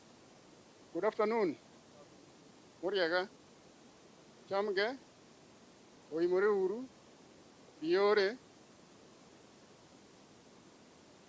My name is James Alodo, Deputy County Commissioner of Ugunja Sub-County. On my own behalf,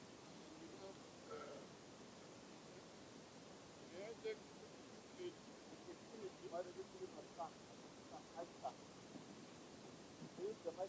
It's okay. May I take this opportunity to register our appreciation for the ongoing Usalama program, which indeed is a refreshing exercise and which history will record and cement as your lasting and sustainable legacy in the management of especially security affairs of the country, as well as coordination of government business generally.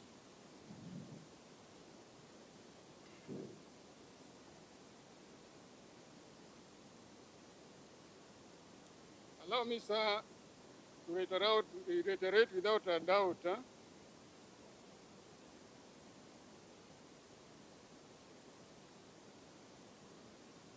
Allow me, sir, to reiterate without a doubt that the sub-county security teams remain focused and committed to duty and efficient and effective service delivery to wananchi in line with the dictates of the new dispensation as embodied in the Constitution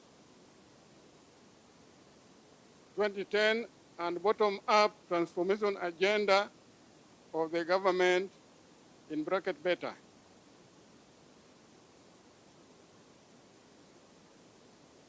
What I'm trying to say in short that the ongoing Jukwa la Usalama is the new deal which should be sustained and enriched through value addition so that it becomes a policy matter and should be cascaded to the county level where we can quarterly have Jukwa, County Jukwa la Usalama on a quarterly basis. Because by looking at even the congregation gathered here, we have achieved 1 feat unknowingly. We have broken the boundaries of the national and county government, which is a good thing. It has brought synergy among the various stakeholders in the management of security affairs. And I think going forward from this meeting, it should become a policy matter which we do on a quarterly basis. Various speakers ahead of me have talked about challenges, more so with regard to mobility. But again, looking at the gathering, we are able to overcome this challenge through the culture of one government approach, through which there is sharing of resources. Like right now, yours truly has not had a vehicle for the last 1 year, but I'm able to move around because I'm using a vehicle belonging to the education department. I think that is the spirit we need to embrace. That when officers have facilities, while others lack, under one government approach, we should embrace the culture of sharing resources. Those resources belong to the government, and the government actually is the people that we serve. There are no people belonging to county government and people belonging to national government. What they require of us is service delivery.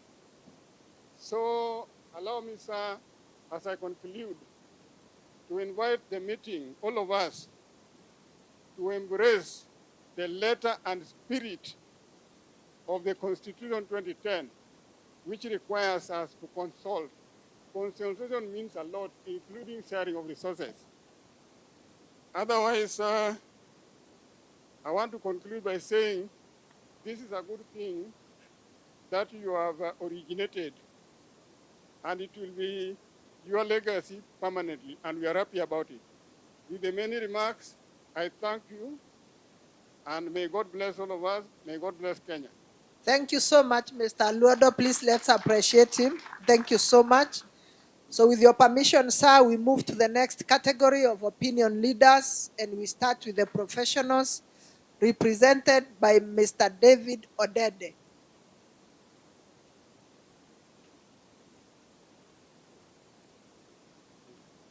All protocols are served. I'm Dr. David Oremo, and I'm coming in from the Acacia Community Development Group. Acacia Community Development Group is a CDO based in Bondo, and we are keen on climate change governance. As you know, we are talking about security in this place. The biggest problem is in idleness, and solution to idleness is governance. And I'm happy that Governor Orengo is here and Speaker Okoda is here. This speech is basically about a petition that is lying at the county assembly. It's been lying there for the last 9 months. Basically, we need to access climate change funds, which are already, some of it is already available in Nairobi, but it cannot get down to the grassroots. Why? Because the Climate Change Act for Siaya is not responsive to certain requirements. So we need to do this. Now, the main thing is that we need to transform Siaya from an analog county to a digital county so that it's knowledge-based. Once we got a knowledge-based county, then we'll be able to know what's happening wherever it is. I'm sure right now where the government is sitting, if I ask him where Gulkoyando is and what's happening there, I'm sure he doesn't know. So we need to move from an analog system to digital system. And for that to happen, we've proposed that we enact what's known as the Siaya County Development Authority. This is basically a research, an action research wing that supports the governor in doing basically carrying out his duties. With that, I think I will end my speech there. The rest of it is written on my presentations here, which I request to give to you. Thank you. So much, Asante sana.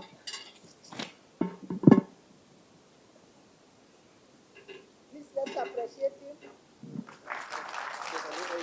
So our next speaker will be a representative of the business community, Mr. Sylvester Onyango Opunde. Mr. Onyango, please.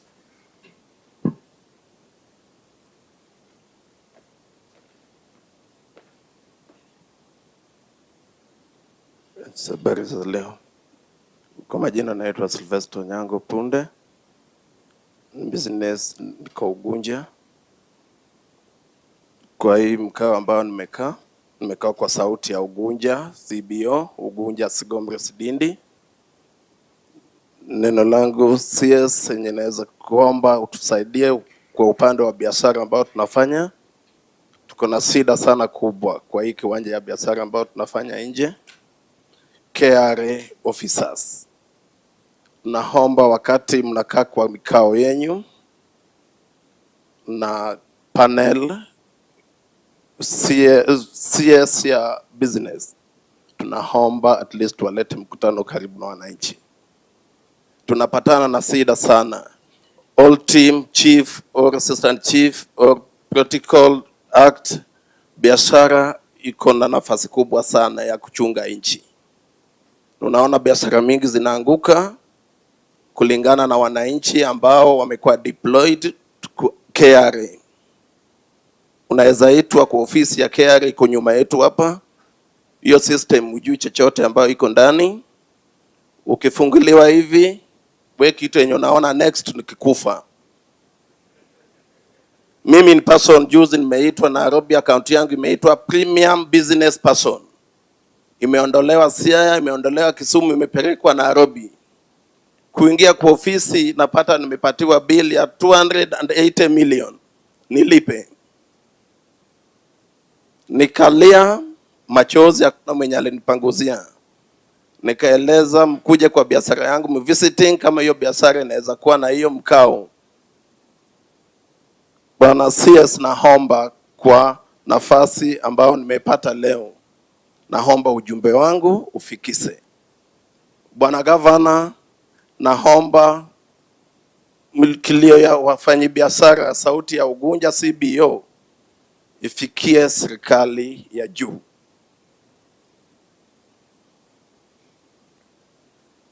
Nikitoka upande wa biashara kidogo, umejua biashara inaenda na inchi, county government in Siaya. Tunaomba bwana governor yetu in Siaya utusaidie kidogo kwa maneno mengine iko inatusumbua hapa. Distribution permit. Unapata kama mimi niko biashara na niko kwa transport, unaweza kuja kununua vitu kwa duka ambao tunafanya kazi, utieleze upeleke kwa jirani hapo Butere. Butere ndio next county yenye tuko. Ukifika huko gari inakuwa clamped, unaitishwa distribution permit. Distribution permit is about 78,000. So bwana governor, tunaomba kulingana na ile mikao yenye mko ya trade, mtusaidie hapo. Unapata huyo customer amenunua mzigo kwa siku moja, hawezi kuja kesho. Ukienda clamp umepigwa, gari imeshikiliwa, mzigo imekuwa sorted na ni vitu za kuharibika. Inabidi hiyo naomba tu nichukue 7 columns. Biashara ndio inchi. Serikali na biashara ni vitu zinaenda pamoja. Naomba tu bwana governor yetu na bwana CS unipe nafasi kidogo. Inchi na biashara na serikali ni vitu zinatembea pamoja. So hiyo upande wa distribution permit in county government mnge tusaidia kama governor yetu, mtusaidie. Na mtrain officer yenu, mtu akiongea nimekuja tu hapa si kujua mimi nimeletea huyu jamaa mali yake ni kama ndugu zetu ambao wanafanya hii county ya Siaya wanaweza kuja kwa duka waseme wanunue mali utupelekee nyumbani. Ukifika umebeba nini? Nimebeba vitu fulani, fungua gari, distribution permit iko wapi? Una trade yoyote yenye muenda kufanya kwa another county. So bwana governor, tunaomba hiyo muongee mkirudi huko. Neno langu ya tatu, upande wa security team. Bwana CS, tunaomba utusaidie kwa upande wa security, upande wa DCI office. Kenya in DCI office na wananchi, kuna vitu wananchi wajui. Mimi kama hapa Sylvester Nyango Punde niko na kesi Ugunja OB 52, date ni date 26 mwezi wa 4 2024. I lose my car, nilienda police station nikareport, kesi ikaandikwa OB, ikaenda kwa OCS, ikaenda kwa DCI office. Ikifika kwa DCI office ni barua ambayo imefaa iende kwa Insurance Plaza na DCI office na timu wake wa kufanya kazi yenye lifaa wafanye. Juu ya interest yao ilikuwa against me. Mpaka saizi kesi yangu ukienda kwa insurance wanasema police officer waja proceed. Document ambao tunahitaji in this case. So naomba bwana CS ongea na team of DCI office kwa zile case ambao wanazipata. Wasaidie wananchi. Mimi nikipoteza gari nifike kwa ofisi ya DCI aniambia umeuza gari yako mwenyewe ama imeibiwa. Ni swali ambao ukisikia unakuwa na hasira na gari nimepoteza ya 15 million. Ni report yake imefaa kama area officer for security aandike report atume kwa insurance, anakataa kuandika kwa personal interest. Naomba ufupisha tafadhali, hatuna muda wa kutosha na tuko na viongozi wengi ambao wangependa kuongea. Asante madam. Nimemalizia tu kama sasa nikikuja kwa upande wa bodaboda in Ugunja town, kuna issue tuko nayo mingi. Imekuwa juzi tumekuwa na death moja in Sega. Bodaboda rider alipata abiria akabeba, alikuwa anapeleka in Bumala, kufika Sega, between Sega airport to Sega town, akagongwa na soka akapoteza maisha. Ni close of my mind, amepotea hivyo, pikipiki nayo pia imepotea. So tunaomba upande wa security itusaidie kwa vitu kama hizo. Asante sana, thank you so much. Tafadhali kwa heshima naomba. Asante. Asante, mpigieni makofi. So our next speaker will be a representative of the village elders, Madam Rosemary Omude. Karibu. Thank you, Madam. To the CS, Mr. Murkomen, all the protocol observed, and the chiefs and the assistant chiefs, good afternoon. My name is Rosemary Omudo. I want to represent the village elders and the community. We have a challenge in the community down there.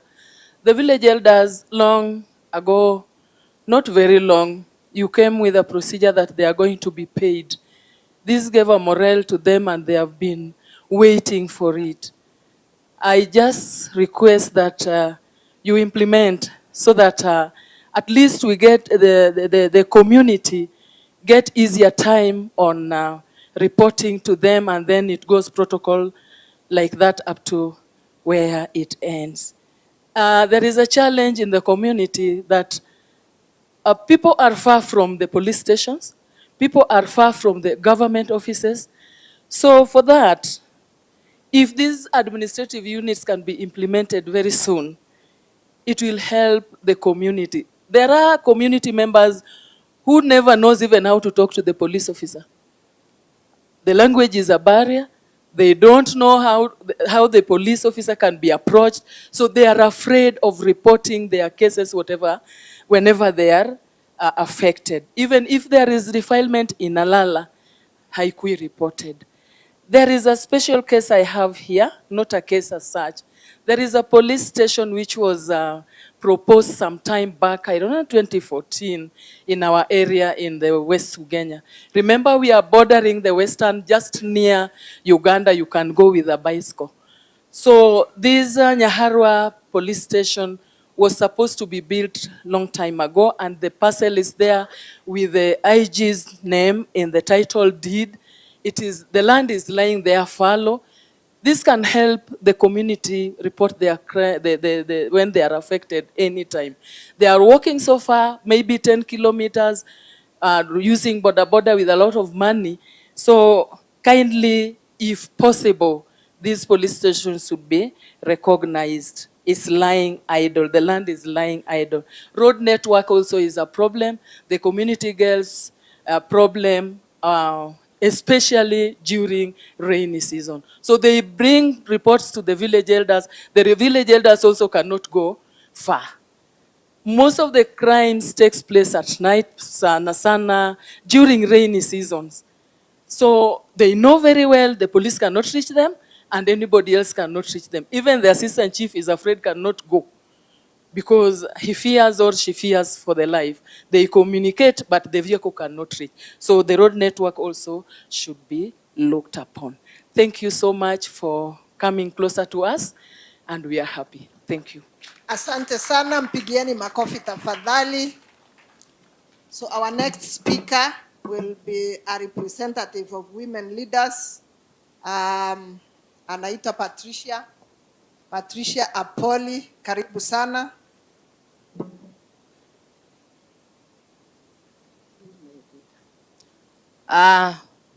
Honorable Murkomen, our beloved Governor James Bobo Rengo, all protocol observed. Bwana Yesu asifiwe. Haleluya. Maneno yangu ya kwanza, Bwana CS, maneno ya wamama. Unakuta ya kwamba mama bwana yako akikufa, ama widow by profession. Unapatikana ya kwamba uwezi kuongea kwa property ya bwana yako na bwana alikutafuta kwenu akaleta kwao. Bwana CS, weka mkazo widow akwe na sauti kwa mali ya bwana yake, hasa ni lands issue. Ya pili, mambo ya based violence, gender based violence. Hatutaki. Unapata ya kwamba bwana yako akisa kufa unaletewa bwana ile ingine ujajua yeye tangu, na wanataka wakuchukue. Hiyo ni gender based violence. Hatutaki.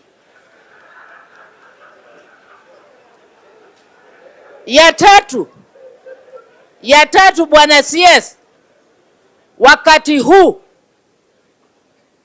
watoto wetu wanaenda kufanya mtihani ili ukimaliza wakati wako ya CS ya interior tupate Murkomen ingine ama James Orengo ingine. Mambo ya disco matanga, mimi kama mama nimekataa katakata.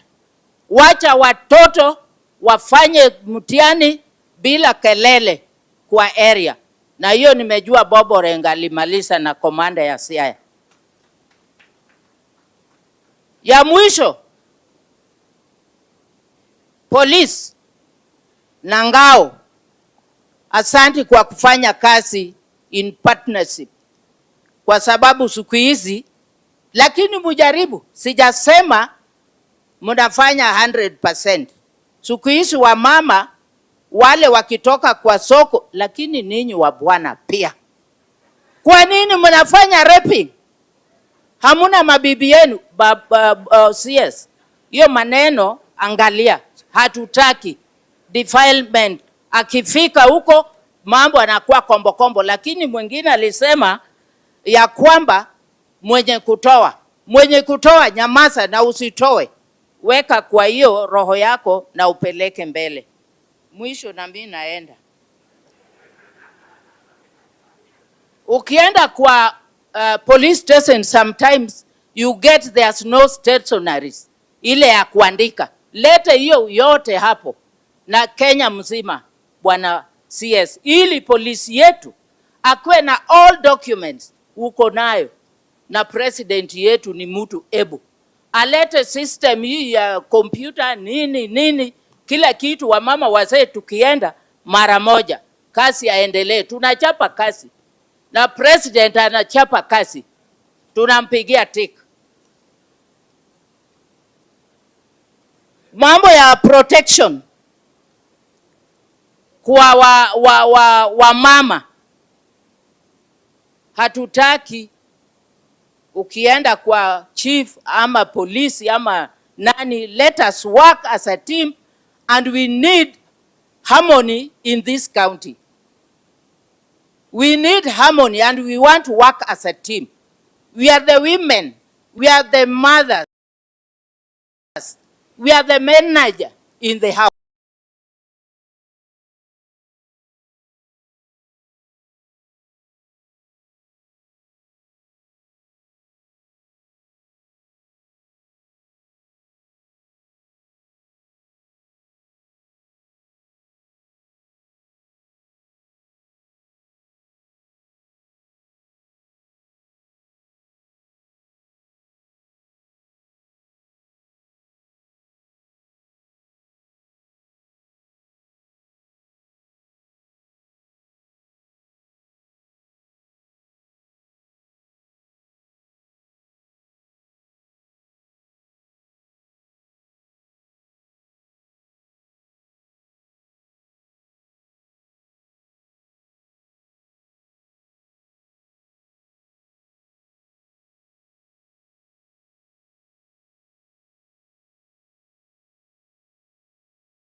Community policing initiatives and stronger collaboration between beach management units and law enforcement agencies. I suggest an establishment of a Coast Guard station at Luanda Kotieno. This will help us curb the insecurity issues that are in the beaches. Lastly, I also want to add force on non-operational administration units that were announced or that were gazetted and are not working. Kindly follow them. For example, I come from Naya sub-location, which was supposed to be a location to give birth of 3 sub-locations. It was 3-4 years ago that it was gazetted. It is not operational up to now. Kindly let us do follow-up so that we can bring services to the people to avoid trauma searching for government services. May God bless you. Asante, thank you so much. Let's appreciate him, please. Anayefuata sasa ni kiongozi wa vijana, youth leader, John Owino. Karibu. To all protocol observed, good evening. Karibu sana Bwana Waziri Siaya. Salimia Rais ukirudi Nairobi. I have only one point because of time. As youth, we recognize that many challenges facing our community, such as crime, drug abuse, and unemployment affect us directly. We are not just victims, but also potential agents of change. On that, Bwana Waziri, naomba, nimeona you are the first waziri kuweka maneno ya recruitment ya police ikuwe at least online. Naomba usilegeze kamba. Mimi nimeenda 6 times until the last time naambiwa my fingerprint doesn't resemble the one in the ID. Until now I'm past even the age of recruitment. Naomba kindly ikuwe online, na ikishindikana online haiwezekani, tuiweke ikuwe kama ya NYS yenye inaanzia kwa chief. At least ukifail chief atakuelezea wewe ulianguka kwa sababu ya hii. Asante on that. On drug abuse, sisi tunachukuliwa kama ni sisi tuna abuse drugs sana. Chief alisema at least we legalize changa. Mimi kwangu nasema no. Kwa sababu kama sahi ndio tunasemekana we abuse the drug kabisa, what of tukilegalize changa, tutaikunywa namna gani sasa? And the next thing, watu wa bangi pia watasema bangi pia ifuatilie. As I conclude, yes, opportunities may provide mingi sana of employment. For example, the NYS, the kazi mtaani, but inachelewa sana, ina take time. Kazi mtaani, when I saw it last, imekawia kidogo. Naomba ikuwe at least haraka ndio sisi vijana tukue busy, tuachane na hii maneno ya drug abuse and all this. Asante sana, fika Nairobi salama. Thank you so much. Asante, mpigieni makofi. Sir, I'm informed that the students in Siaya from both the university and the polytechnic have one union. So we have 2 of the representatives, that is Mr. Mark Okoth and Plista Achocho. So we start with Mark. Mark.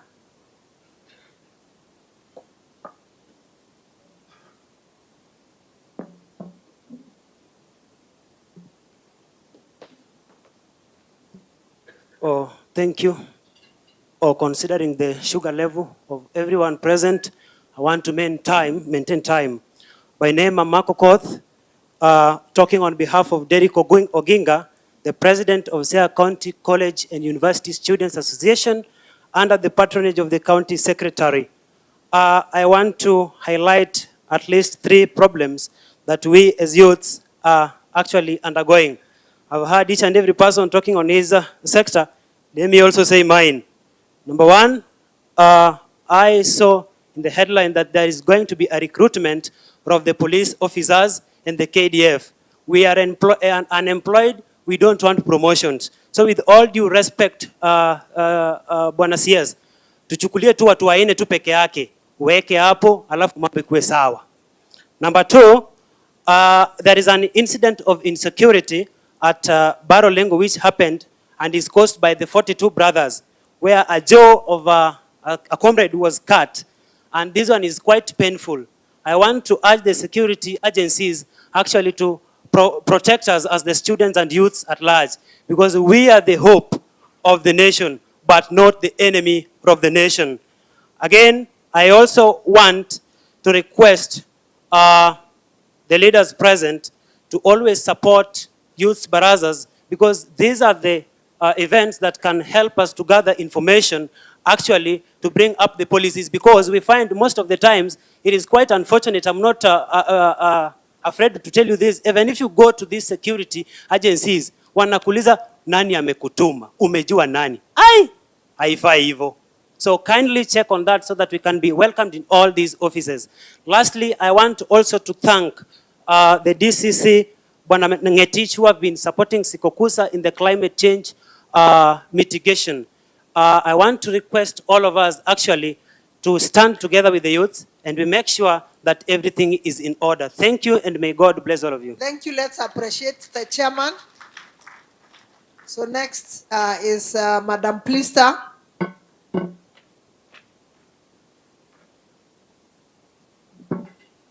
Thank you. CS Interior, our Governor James Orengo, my area MP Bondo, Sub Bondo, Ochanda, and the all protocol of Sub. Good afternoon. Oh, thank you so much. It is an immense privilege to be here. I'm speaking on behalf of the Siaya National Polytechnic as their deputy president. I'm called Achocho Plister. I will be a bit fast. First, I want to speak about the provision of the street light beside the fence of the institution. We have the insecurity cases due to that. Secondly, we have the murder cases and killing. Actually, today we are mourning one of us. Yesterday, the body was found behind the KMTC where we lost one of the comrades from the Siaya National Polytechnic. We need the security to take charge of that.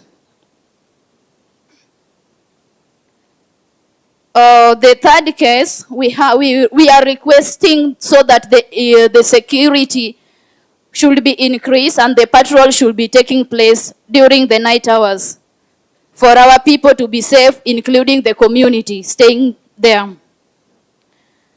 Fourth, we are talking about the unemployment and the idleness of some people, including the youths. We are requesting the area chiefs to include our youths on barazas so that they can be getting notes and awareness on some jobs which are there in the government or other areas. My fifth point, the creation of awareness, I've talked about it. It should be prior and we should be told as earlier as possible. As I conclude, all people here are leaders. And I would also like to say that as leaders, be a person who is ready to assist, informed, and empower people by providing helpful, accurate information. I can't forget to introduce Mr. President is here. Wherever you are, you can wave to the congregation. Thank you so much, the Sikokusa team and the entire team, including the president from the Jaramogi Odinga University. Kindly stand up, all of you, and wave to the congregation. Sir, I would also like to request that we as leaders, we are ready to partner with you in terms of the security purposes to fight out the drug abuse in our institution, including the universities. Thank you so much and be blessed. Thank you. Please appreciate her. Thank you so much.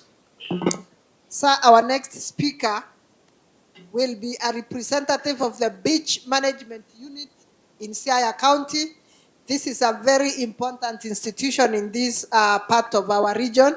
Karibu sana.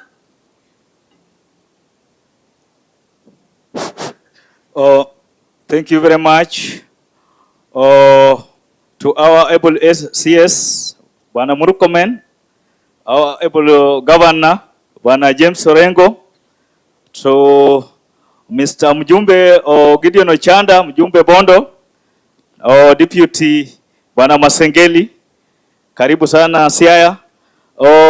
Kwa majina mimi naitwa Julius Odembo, mimi ndio msimamizi wa wavuvi. Na mimi sasa ndiyo host wa hii mambo yote, shida yote. Huko hapa hawa watu wote ni wala samaki. Na watu wenye hata wa kanisa tena wanaongea mambo ya uvuvi.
Tumekuwa na changamoto sio hapa kwa maji.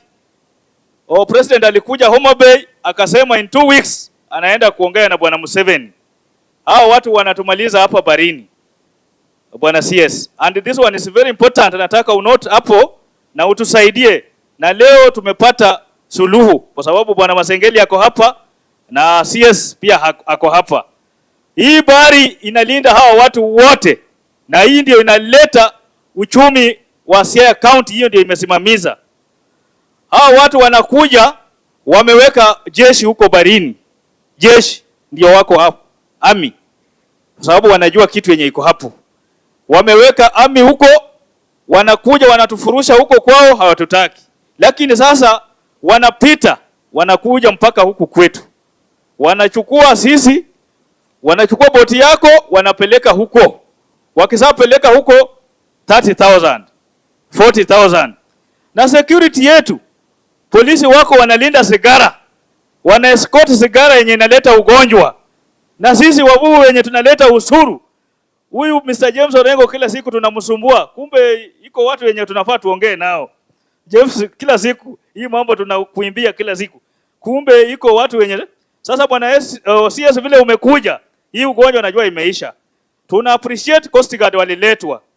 Ukienda pande ya Mageta huko tuko polisi ya kawaida. Polisi pia ukienda kwake aende huko barini, anasema hana insurance ya maji. Ati akienda kwa maji apigwe risasi hata lipwa. Sasa bwana CS, sisi tunajilinda wenyewe. Ukienda huko utembee usiku, wezi ndio hao pirates wako kwa maji hapo. Mama anachukua loan, akiweka engine yake huko, pirates wanaiba. Watu wa malon wa Masailok wanakuja wanachukua wengine wanajinyonga. Sasa tuko na shida. Fees ndio hiyo imekuja juu.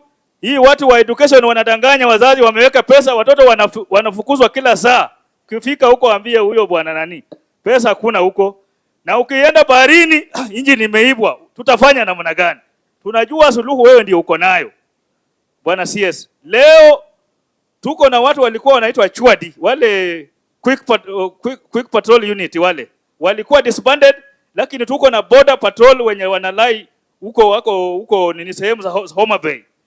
Tunakuomba madam kidogo tu, tunakuomba hawa watu utuletee huko Mageta, iko land. Bwana Chanda is ready, amesema pesa iko. Ukileta hawa watu tuko na udongo, wao watu waweko huko Mageta, na utupatie patrol boats zile sophisticated. Wao watu tutawalinda huko, watusaidie wapambane na hao watu.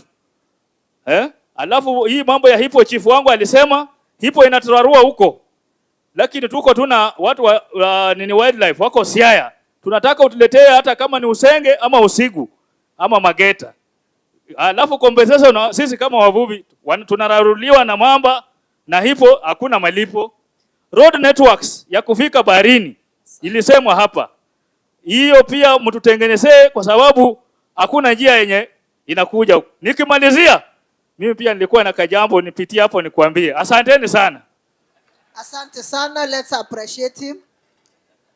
Sir, our last speaker will be a representative of people living with disabilities.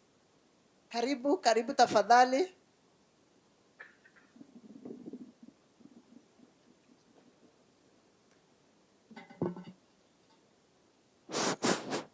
To our chief guest, CS Interior Government, Honorable Murkomen, our able Governor, Hon James Orengo, and all protocol observed, we say a very big thank you for this day, occasion of Jukwa la Usalama.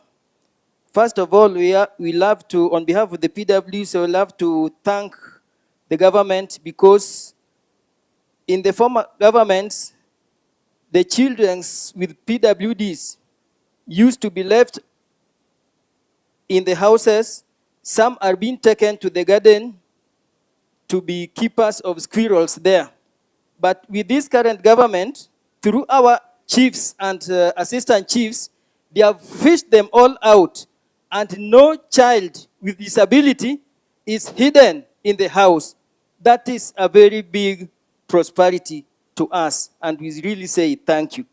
To our governor, Honorable James Orengo, he has done us a very good job with PWDs. In his government, we are able to have sub-county PWD representatives, which has really brought the work down to the sub-county level, and that is very good. And there is one pressing issue with PWDs. This is a very challenging issue, and I think this is the right place because this is Jukwa la Usalama, and this can interfere with the peace of PWDs at Rarieda. In Siaya County, all the sub-counties has vocational training centers. For Rarieda, I thank the government that they have allocated money, and somehow, there is a mchezo wa paka na panya. The PWDs of Rarieda have a plot at Nyelema. The land is in the name of PWDs. But somehow, when this issue was raised, somebody diverted this project for PWDs Rarieda and have turned it into a West Assemble project. This is a very serious issue because I visited the office of the speaker, the office of the minister concerned over these issues. Now, this person is turning the Rarieda Vocational Training Center into a West Assemble project. And to make it more worse, we are not being consulted. And in our last meeting, we have resolved that we go to the street. We follow up all the procedures, we get the required permissions, and we go sit down there at the Rarieda sub-county offices so that the governor can hear and know what is happening. Because our land is being grabbed, there is a developer who has already put up a business there, who has already put up a structure, not a business.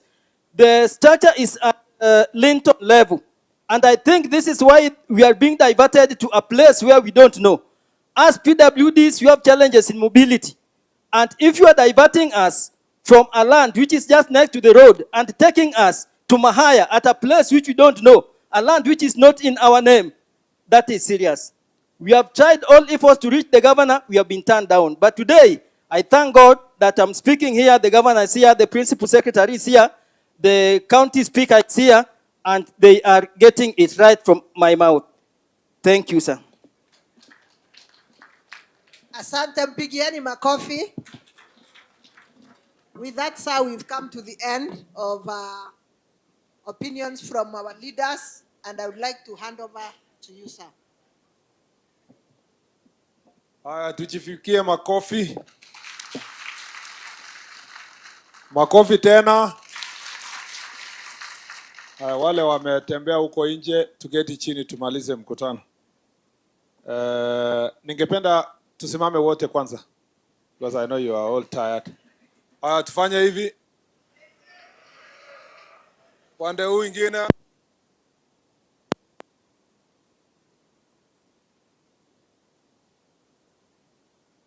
Asante sana, ketini. Thank you very much. I will be very brief ni respond to some of the issues mmesema, alafu nipatie mheshimiwa waheshimiwa wenzetu wako hapa. There are very few of them, alafu tunamaliza. Kwanza kabisa nataka kushukuru sana. Ile kuongea kwenu mmeongea vizuri, mmeongea free. Wengine tunakubaliana nao, wengine hatukubaliani. Lakini kama vile tulisema, tutachanganya yote na tupeleke ile mazuri isonge mbele. Kwanza wacha niseme kabla sijajibu maswali ama some of the things that have been raised here. Pia nyinyi mmeniongelesha, so niko na mambo machache ya kusema. Number one, kabla hatujafikiria sana kuhusu hii mahitaji yetu sisi kama ma chiefs, OCS, facilitation, magari, nini, extraneous allowance, na mambo mengine, nataka tujikumbushe kwanza kwamba wenye tuko hii nyumba hapa ndani tuko na bahati sana. Sisi ni wachache kwa Kenya ambao mwisho ya mwezi tunalipwa salary na tuko na slip yenye tunachukua pesa, hata kama ni kidogo tuko nayo. We are a very small percentage, maybe 1% of the entire republic kwa wote wenye watu kwa public service. Kwa hivyo kwanza lazima tujiulize leo ni kwa nini tulichukua hii kazi. siku yenye wewe uliapply kufanya hii kazi. Why? And that's something we must remind ourselves every day, because sometimes ile desire ya kutafuta pesa inatufanya tusahau kulikuwa na kiini ya sisi kutafuta kazi hii. Kuna machiefs hapa waliandikwa kazi less than 2 years ago, hata hawajapata salary. Wako wapi? Kuna mwenye wako? Simameni nione wenye hawajalipwa bado, wamekuwa wakingojea. Asante sana. Etini chief, si wewe uliandikwa kazi 2 years ago? Si ulipoenda interview ulikuwa unajua hakuna gari, hakuna ofisi, ya? Si ndio? Hakuna ofisi, hakuna gari. Si wewe ni mtu ya hiyo location? Na vile ulienda interview, si uliulizwa swali, kaambiwa utafanyaje kazi na hakuna ofisi?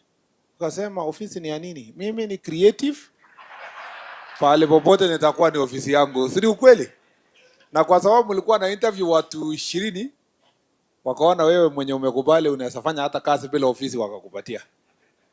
Mwingine akauliza please Keti, mwingine akaulizwa sasa wewe sasa wewe utafanya kazi namna gani na hakuna motorcycle? Akasema mtu ufanyie nini motorcycle kwa location yake? Si mimi nimekuwa nikizunguka hapa nikitembea na kwa mguu. Sasa saa hizi ukiambiwa kwa nini huja respond wapi, unasema sina motorcycle. We must remember, even these OCSs who are here, they are among the cadre of police officers who perhaps are the only person who was picked at that time kwa location yake, because walikuwa wanachukuliwa wachache, na alipoenda recruitment walikuwa wengi, na wewe ukachukuliwa.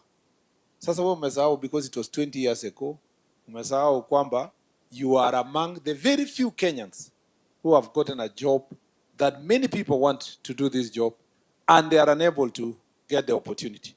So, number one is to remember always that you have a job.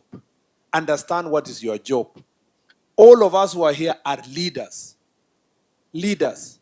Meaning that the people are expecting certain things from you and they're expecting certain behavior from you. You are a leader. As a chief, by the time unaitwa chief, you must respect yourself so that the community can respect you.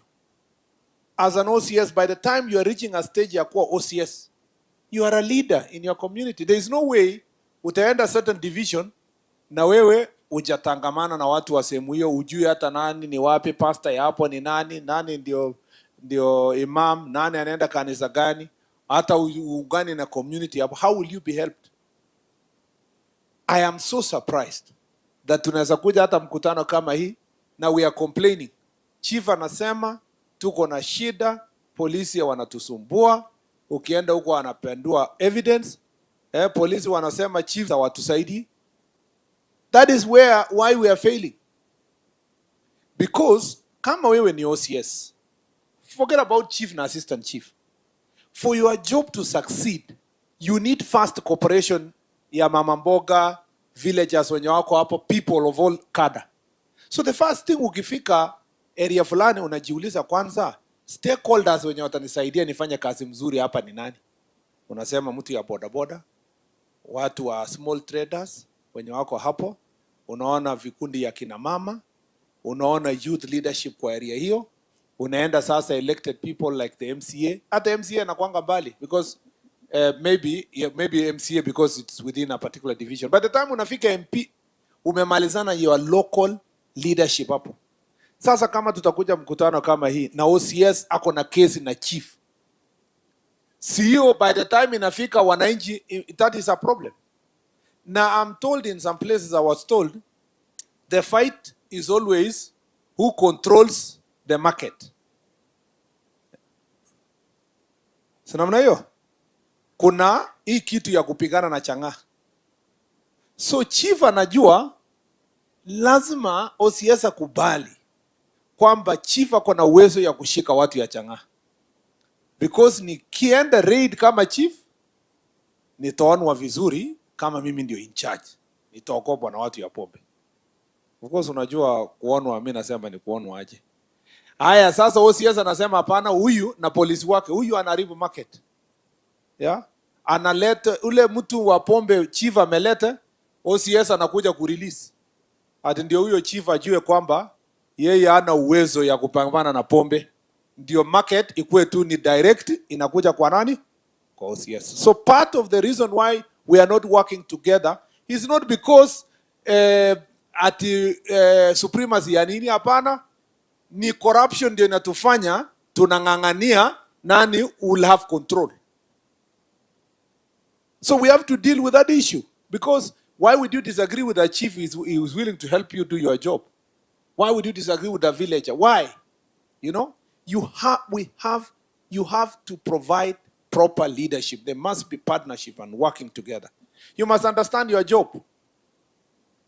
Kuna chiefs wako tu lakini hawajui job yake ni nini, hawafanyi research, hawasikii mtu yoyote, hawasikii anything, wako tu. Hata wakifika opinion, mkutano ikiitwa kwa location, chief akitaka kusimama, naona villagers wanamwambia wewe chief kaa chini kwanza. Wacha ule mzee, unaona ule mzee wacha tuongeleshe kwanza wewe chief. Chief unaweza funga baadaye. Na wakati chief anasimama kuongea watu wanaondoka kwa sababu wanajua hii chief mlevi huyu. Ule wanachukua hongo nani hako na time ya kusikia hii mambo yake. So you must understand your job, you must be the authority in your community. You know? Must find a way of ensuring that you are always above the others in terms of knowledge. Soma. Uwe ukisoma ama hujawahi soma, sikiza. Siku hizi you don't have to read. Unaweza Google, uweke simu yako usikie. Sikie mambo ya SHA leo, mambo ya housing, mambo ya nini, na ukichukua notes. Understand the job you are doing. Na usiende baraza chief na useme ati I don't know. Ta ukiuliza swali ngumu mwambie what is Pythagoras theorem, useme tu we are still consulting with sub-county DCC. There's no way you can say I don't know. Watu waende nyumbani wakisema ayo chief niliwaambia ajui kitu. Kuna chief ajui kitu kwa location yake. So tunajua wote what's going on. Ukweli ama sio kweli? Chief anajua nani alilala wapi, aliamka saa ngapi, anaendanga na nani. Nini, si nyinyi ndio mnaandika ile karatasi ya recommendation ya kupata ID. Kaambia chief huyu kijana ni ya nani? Sema ni ya Otieno, lakini Omondi ana claim ni yake. So tuandikie Omondi kwa sababu anafikiria ni yake lakini mtoto ni ya Otieno. Kama nyinyi mnajua hiyo mambo yote, itakuwa kweli bangi na pombe? You know all these things. As a chief, make sure that you are above the others. And you can be innovative. Ukiona ujui kitu fulani, tafuta kijana kwa hiyo locality, mtu amesoma. Wale vijana machachari walikuwa hapa ama mtu amesoma. Unaona wale watu wa CBO na NGO na nini wanapenda kuongea vizuri sana na wamesoma. Sasa wewe unajifanya tu nini, unapeleka yeye kwa baraza, naambia watu kwa baraza, kabla niko na maneno mingi sana.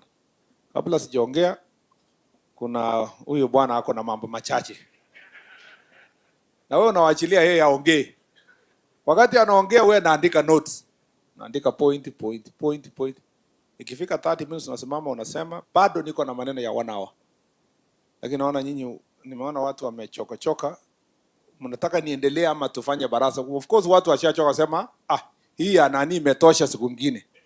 Watu wanasema kama chief anaweza lete huyu na aseme mzuri hivi, sembuse chief mwenyewe zako na maneno mazuri mingi na utakuwa umeponyoka. Next time ukirudi unaenda kusoma ile notes, unakuja sasa ku revise.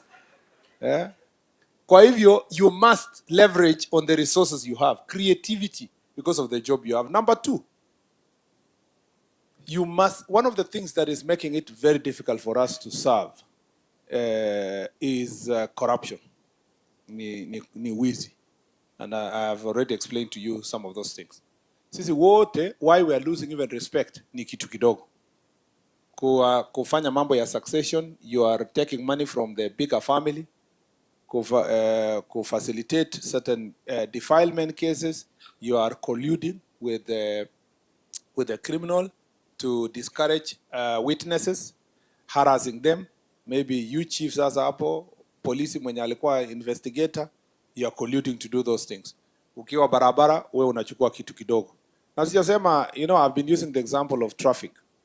Traffic is because it's just most talked. Lakini corruption is permeated everywhere. And it's important for all of us to face it as it is. Yes, it is okay, Bwana Base Commander kusema, hata wananchi wanalete tu.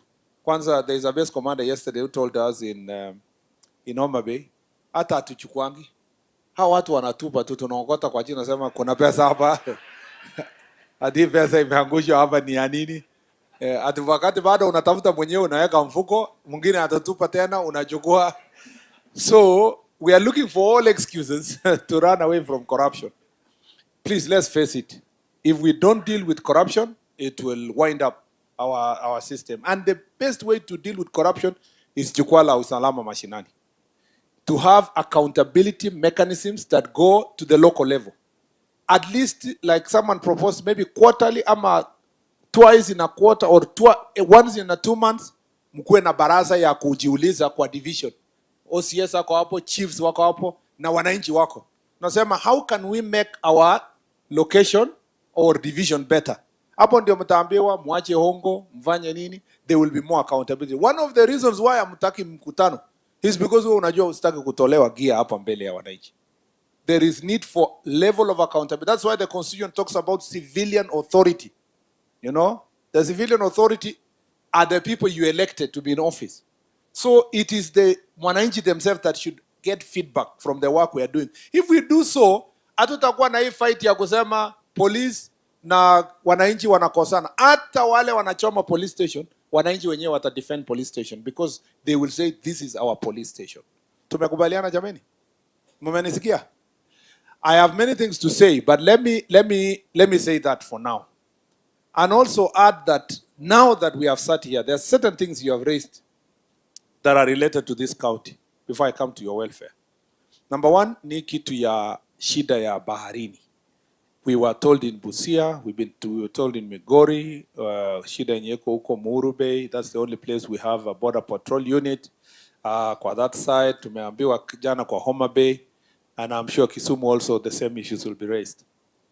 We are cognizant of this fact, and for the BMUs who are here, kwamba we are a bit weaker in terms of our numbers. And so we have a plan to increase the border patrol units along the lake. And in this, after this recruitment to increase the numbers, that is something we are going to put as part of Jukwa la Usalama resolution. We are going to work together. And there is a plan to build also offices or port of entries or areas where border patrol units na Coast Guard are going to operate in. Already there is work that's going on here. Governor alikuja siku ngine mpaka ofisi yangu na waheshimiwa.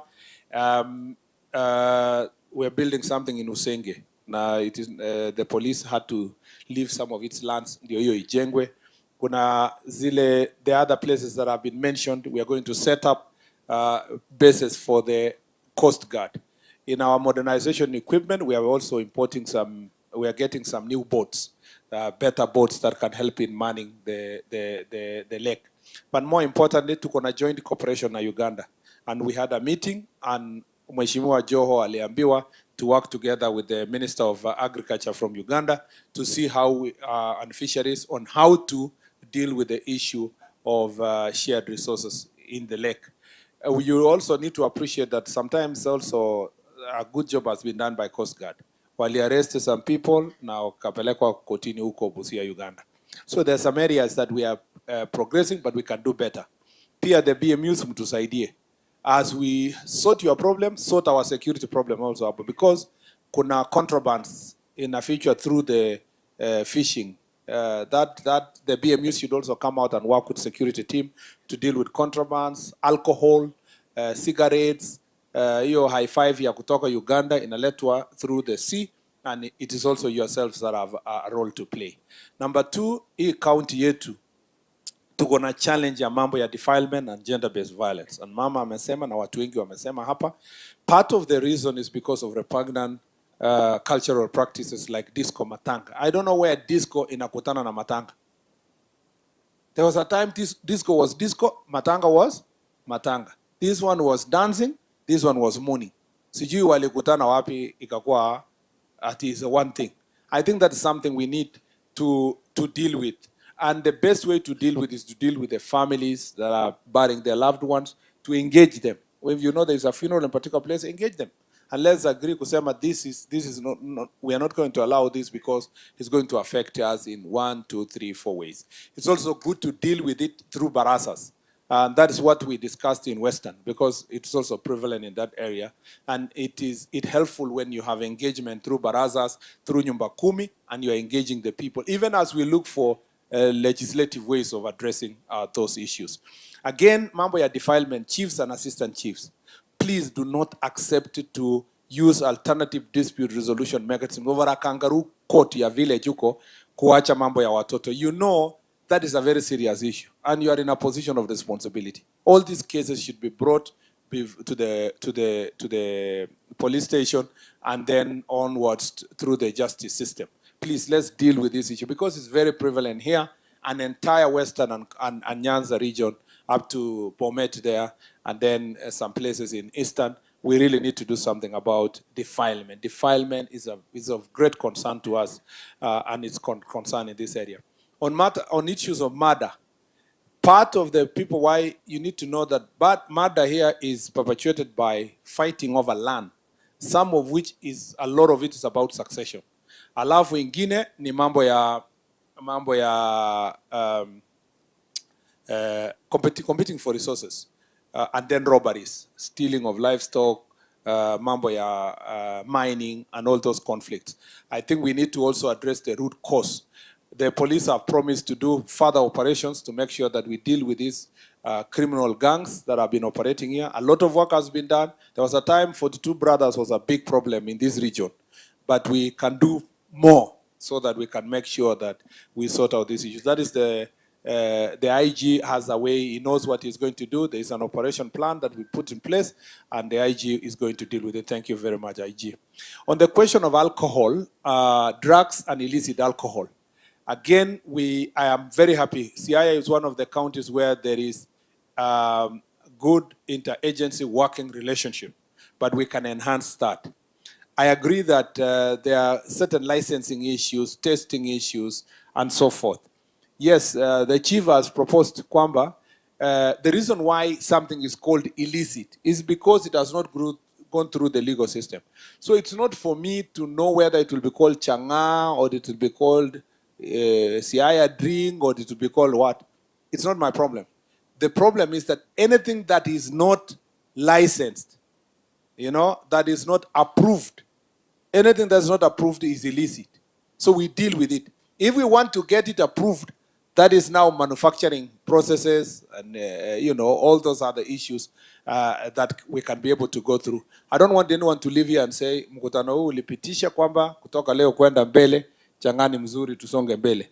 Mwenye atasema ni mzuri ni KEBS and other agencies that are dealing with food and drinks and so forth.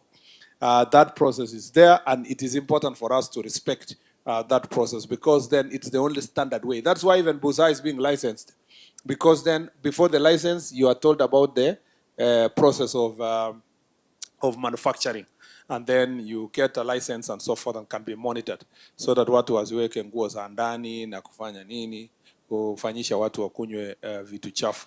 Again, we will continue our crackdown on drugs and alcohol.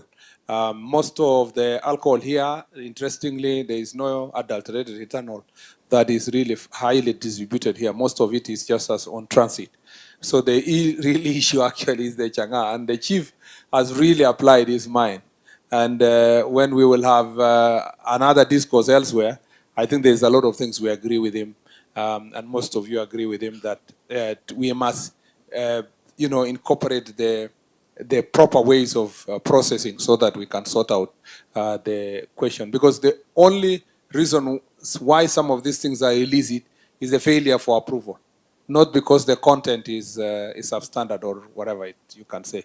Then we need to know what is the standard number for that drink that is manufactured where, whatever the name is going to be called.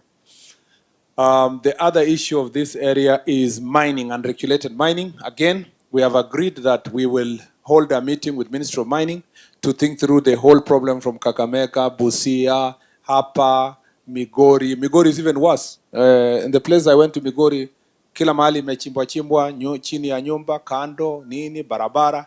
It is important that this thing be dealt with. It's health hazard, it's also environmental hazard, and it is also a cause of conflict. We need to have to follow the proper process, register these cooperatives, circles for the artisanal miners, and then regulate it so that then they can be able to do their business in the right way.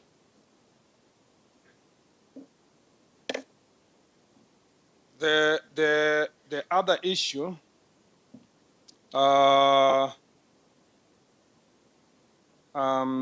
something I wanted to emphasize here that the pastor raised was about religious extremism. Initially, religious extremism was considered to be a problem with the Muslim faith. But now we have a big problem with Christian faith. So extremism is extremism depending on. And I don't think it can be called Christian faith. It's just that those who are posing as Christians, because that's not Christian doctrine. Just the same way that those who are using Muslim faith to mislead people are doing the same. I want to say that it's important here in Siaya, we cooperate the security sector. Chiefs, please. What happened to this thing of being brother's keeper? When you hear that there's a problem in certain part of the community, call Baraza, talk, create awareness. The story of Jared, is he called Jared, the guy who left here, all the way after being rescued in Chakamaraj and brought all the way to Siaya. Left here again all the way with his children to the same neighborhood. Na akaenda kusupervise watoto wake one by one, wakistarve to death. It is just unfortunate. And you know, no matter what we say about security, nobody will police everybody everywhere. So the only way is to have community cooperation so that we can be able to deal with this issue. And Siaya is also vulnerable because of that, and I think all of us need to deal with this issue. You have raised the issues of your welfare. So larger ni summarize. One, nimewambia for the village elders, that issue is being dealt with. I have done the CAB memo. I will present the CAB memo to cabinet. Once cabinet gives directions, we will see how to facilitate village elders, not to give them salary. Government is unable to give salary to village elders because those who are salaried are employed in a particular way. But facilitating so that they can do their job, they have airtime, they have a torch, they have gumboots, they have something, umbrella, you know, and something small. They can pay for share and so forth. That's something we are thinking through. Number two, administrative units which are here. Some date back to 2016, 2017. I have realized that also compared to the population, some of the location, sub-location, your requests on these administrative units are very justifiable. But we received a very small budget the other day. We are sitting after next week when we are done with Jukwa to look at the map of the country and see the little money we have received once exchequer, there is an exchequer release, how many locations can we operationalize, how many sub-locations, who needs more, who has been marginalized for long, and I'm sure this county is going to get at least the operationalization of the sub-county and divisions and some of the locations and sub-locations. On the issue of your promotions, I have already said that.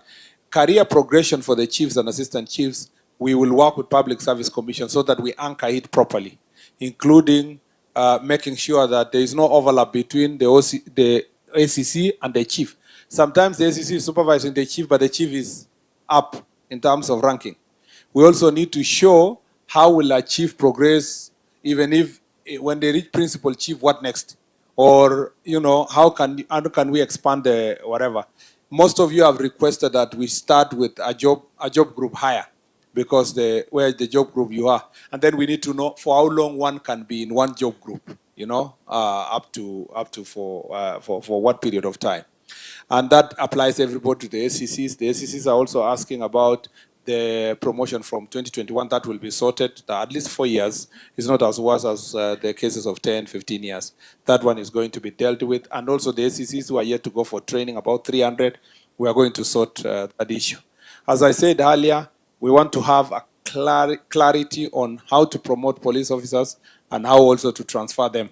That after this, that policy will be established and made sure that it is properly in place. Many of you, especially Ngao officers, have said that if transfer are to happen, the time it happens, let it happen at the end of the year, so that those who are with their children in their workstation can prepare for a different school for their children the next financial year, so that people are not paying school fees in the middle. On the matters of extraneous allowance and all those other issues, including the AIE, we are going to have to look at it based on the budget and see how to rationalize and timely delivery so that it can facilitate your services. These things require very huge budget. So there has to be clear engagement of different sectors, treasury, ourselves, public service, and then our parliament can be able to budget accordingly. There are certain things that are straightforward, like uniform. Uniform, since 1963, every chief was going to Embakasi to get a uniform. True or not true? And sometimes the uniform was not of the right size. Yeah? Ilienda huko Makueni huko. No, it was Kitui. Kapata chief mwingine, haona sura ni mwanaume lakini ni kama amevaa marinda. Kumbe longi yenye alirushiwa kwa Embakasi ilikuwa kubwa. So hata hapa katikati huwezi ona inatembea. Nikauliza why were you given that? Akaniambia ati tuliambiwa ati nilirushiwa, nikasema mimi ni mwepamba. Ati nikaambiwa ati jikaze huko mbele, enda ujaribu na fundi. Kabla hajapatana na fundi, waziri akakuja, so akavaa ndio akuje mkutano. So nimesema uniform ipelekwe sub county. Mlipata uniform zetu kwa sub county, ndio? The latest uniform was delivered at sub county level for the first time. And nimesema kila mtu apimwe itoshie size yake. Kuna issues ya mobility pia we are dealing and so mmeshasikia also pia kwamba all expecting chiefs, Ngao officers, police officers sasa wakuwe pia na uniform yenye they can wear when they are maternity. Hiyo ni kitu kubwa sana kweli yenye inashinda watu kununua nguo tu ya maternity, na inaweza kuwa debate ya Kenya mzima. Ati mtu akikuwa expectant anaambiwa asenda uvae nguo yenye unataka mpaka mwaka moja, mwezi 9 ishe, kama mwezi 4, mwezi 5. So we have said that we should also facilitate our officers to get their uniform kama wamevaa maternity dresses. Yeah, mzuri sana. Yeah. Ulikuwa una survive aje? Officer. Unavaa civilian. Inakubalika sasa tuvae uniform? Yeah. Ni mzuri tuwe na uniform ya wamama. Yeah, it is okay, sir. We'll appreciate. Yeah, thank you. Thank you. Yeah, thank you very much. Haikuwa yangu, niliambiwa huko Kirinyaga. Naambiwa tunataka uniform. So pongezi. And then so your uniform ikwe tumekubaliana 1 month, is it 1 month? Within a month. Yeah, within a month. Wenye wanakuwa expectant waanze kupewa uniform within the next 1 month. Thank you very much DIG for all the Ngao nini na nimesikia huko na chiefs wenye wako expectant, so nitakuja huko. Alafu what was the other issue? Mobility is a big challenge. Magari, true. There is a procurement process going on for the police that should be ready in the next I hope by December. There has been back and forth between Treasury and ourselves. I hope we can be able to do another leasing of 3,000 vehicles, and then we distribute fairly, depending on the need. Please, magari ikikuja, I like what the DCC said. We must share. Yeah, tutumie sisi wote. Usiseme mimi ni wa AP, siwezi patia wa KPS. Mimi ni wa polisi, siwezi peleka DCC, siwezi peleka ACC. Let's share together because these are government resources. Let's pull resources together so that our work is done. I really know that the chiefs have said about their motorcycles. It's important, and we will see what we can do. But also don't stop working, waiting for the motorcycle, because you are within your locality. The people who have suffered most in the ACCs. ACCs ndio wanaumia, wanatembea na moto nini, wanatembea na boda. Imagine DO wa zamani, siku ya kina Orengo walikuwa wanafukuzwa na DO wasifanye rally. Sasa dio wa siku hizi anatembea na boda hata na Land Rover. Si lazima tuone vile tunaona ACCs ama namna gani? Ama mnaonaje? Si namna hiyo. Hata tukiwa na gari mbili kwa sub county yenye itasaidia ACCs to do their job, it will be very good. Yeah. Madam ACC, wewe ni ACC? Wewe ni ACC wa wapi? Sasa kuna wakati unaenda kazi na motorcycle? Unaenda job na motorcycle? Yes sir. Hebu muangalie huyu madam kweli. Amebebwa na jamaa wa bodaboda. Alafu kwa sababu anaona kabisa amebeba ofisa, anamwambia ofisa shika vizuri. Na akikataa anakanyaga brake, so hakuna excuse. Inaharibia serikali. Asante sana. Thank you very much. Niliambiwa huko Makueni na ACC mwingine kwamba alikuwa amebebwa kabisa na a lady ACC amebebwa kabisa na motorcycle. Wakati mtu wa bodaboda aliona mkutano akakuwa excited, akaweka madoido, wakaanguka. Kofia yake ikapingirika. Ati mtu akashout kwa mkutano akasema serikali imeanguka. So we need to take care of the ACCs and we understand that. DCCs, please facilitate the ACCs. Yeah, we will find ways of keeping at least a car maybe kwa every sub county ya kusaidia ACCs when we do the whatever, but please facilitate them watembee kwa heshima. I know some of you are living behind kiosks. ACC nyumba yake ni na anakaa nyuma, iko kwa bar na bar iko hapa inapiga kelele, yeye analala hapa, alafu akitaka kuoga anabeba maji kwa bucket akienda bathroom yenye iko mbali huko. So those are some of the things we want to sort with housing project. There is a plan kujenga 17,000 houses for police officers. And in most of our counties we'll distribute fairly to housing project. Tukijenga sasa hata kama ni town hapa kwa police headquarters hapa. Even if you are living in an outpost, even if you are operating from outpost, at least if you come to stay in a police station, it is easier as we progressively build this for the police stations. Pia kuna infrastructure challenges that we are trying to deal with.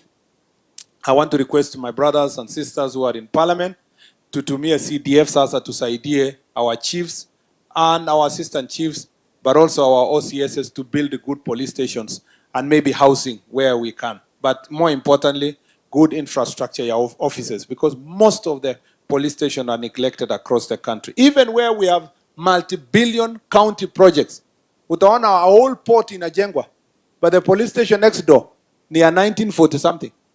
Na ni kitu kadogo. We have to do something about it, and that is why I'm the one who asked that those pictures itumwe. Now we are analyzing the various police stations, the state of many of the police stations, and it's embarrassing. I'm happy that through Jukwa, because we have raised awareness on these issues, wananchi wengi sana ninaona wanatuma mapicha kwa social media. Police station ya this constituency, police station ya hii constituency ni mbaya, inaleta hata juzi mimi nilienda kakimbia nikaenda kujenga yangu, nikatafuta marafiki nijengange tukitafuta budget, because niliona wataweka kwa Facebook. Na sasa watasema sasa waziri anaongea mambo mingi, angalia police station yake ya nyumbani huko. So all of us can do something about it, and where the county can help us of course your former waziri governor, we see how we can be able to assist each other to have good police stations where the resources allow, and we can sign agreement between the counties and the national government to facilitate these issues. Because of time, I know so many things have been raised. Mtanikubalia tu ni summarize a few of them. I was trying to summarize, but let me, just in case I forgot something serious, let me look at what you said about this place. Ngapu, we will, we are in the process of,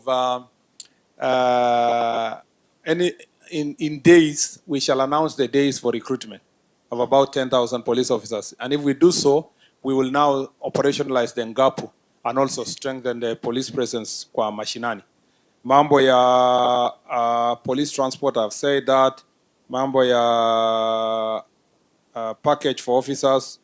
Mambo ya regional training, I agree completely. Training is what is missing. We have begun to bring back training. Hata juzi OCSs, some of you were in Nairobi for the conference.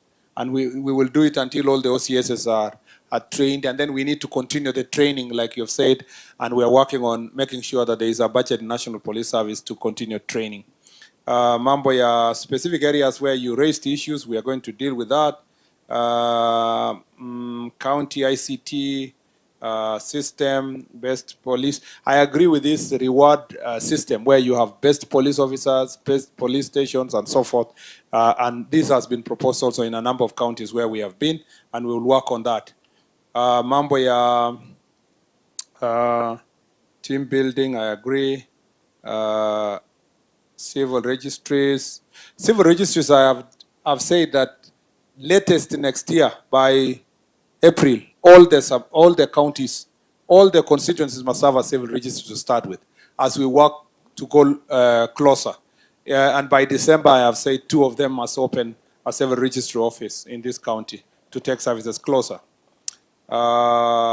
Mental wellness, I agree. ICT, withdrawal of cases, village elders, acting OCSs, all those issues here, acting OCSs, the IG is going to deal with it. Mambo ya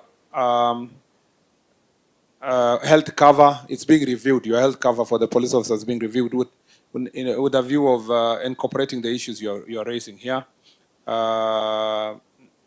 Mambo mingi, rehabilitation center, hiyo ni ya governor. Jenge rehabilitation center, weke lights, serious places. What we have said for our students is that because of security, unique security challenges that we face, our students and their dean of students should be incorporated or invited to sub-county police, sub-county security committee meetings so that you can discuss their challenges at the sub-county level.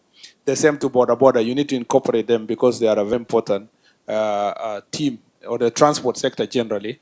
Their leadership should be able to come together. But the uniqueness of border ni ile maneno tunasema wanaingia mpaka huko ndani. I think that prisons, we have captured your issues, mambo ya wildlife, compensation, and so forth.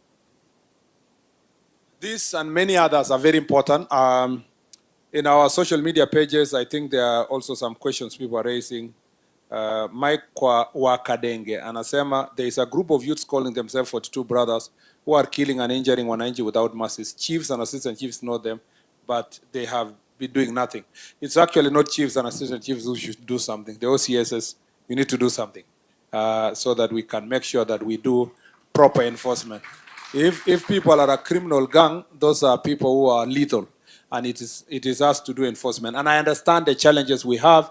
Some are saying being arrested, judiciary releases, DPP returns the file.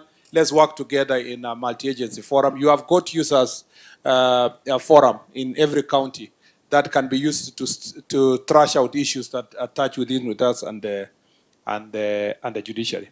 There is a lot of insecurity in Siaya County as a whole. People are being butchered like animals. No, this is an exaggeration.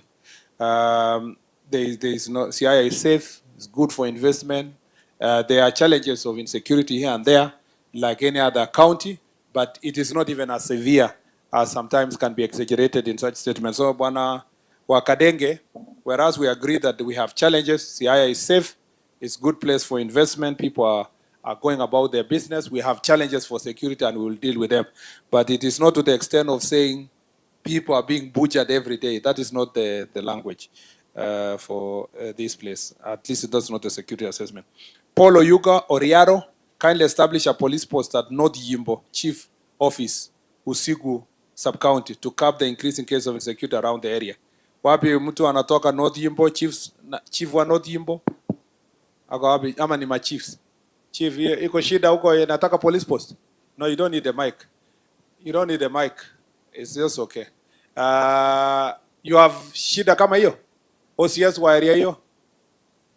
Wapi OCS mwenye anakava North Yimbo? Ni Usenge, eh? Do we need a police post like this man is saying?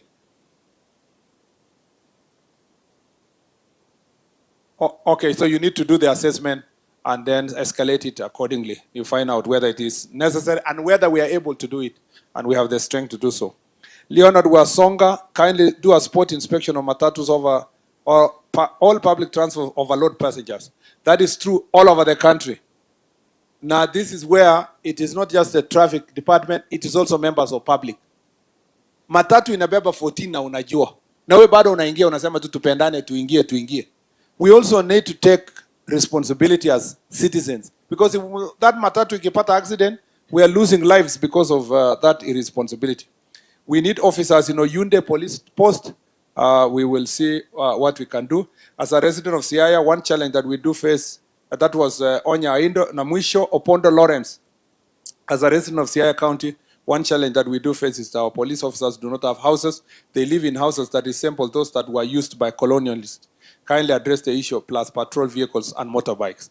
That is true, Opondo, and that I had answered earlier that that's some of those issues we are dealing with. Mimi nashukuru sana. Kwa hivyo, sasa at least nimeattempt kujibu.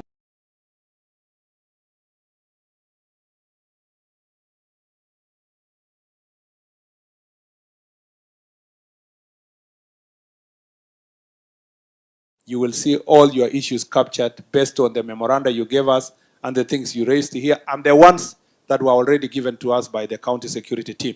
It's now my opportunity to invite Honorable Chanda on behalf of the members of parliament here so that you can recognize the speaker, or let me call the speaker.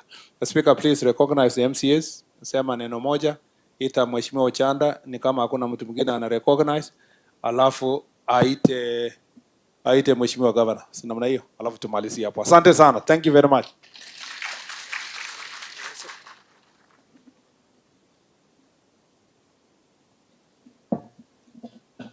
Makofi mazuri kwa Bwana CS. Bwana CS, this is the political class. I may not be a politician, but I work with politicians. When we see you here from this region is ODM stronghold. It sounds irrelevant, but we remember when you used to be in ODM with Baba, you are a staunch supporter. And every time you used to be on TV, we could all be glued there. Can you clap for the CS? When I CS, this is the best opportunity you've given us. And to the political class, when the police officer mentioned that you have security officers, that those security officers can also be a threat to security. I received a message from one of those security officers, and they said, the message said, huyo mngwana leo anatukana, hatutaki, lakini juzi tulipokuwa Nairobi wakati wa maandamano tuliwasaidia polisi. So he said, we should appreciate them much as they work within the law. Sina mengi, lakini nataka kusema kwamba Bwana CS, just one.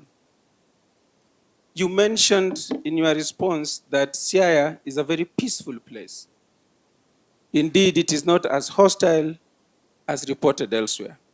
But I'll request, as I introduce MCAs, that just 2 MCAs from Game to give you the picture about security situation in Game. Then you will indeed appreciate that much as it is not as bad, but the deaths are threatening because the manner in which they are executed. May I introduce members of the County Assembly by way of standing? I'll just recognize you. Muamke tafadhali, kama kuna mic wapewe. Hakuna kuzungumza, ni kujitambulisha. Or I just they're the only politicians who are here. Please, please, please. Just your names, please. I know there's no time. Just your names, please. In the interest of time, if you speak much, I will then take it back. I'm Jambo. Just say your name. Shalom Odoro Tino. So, representing youths.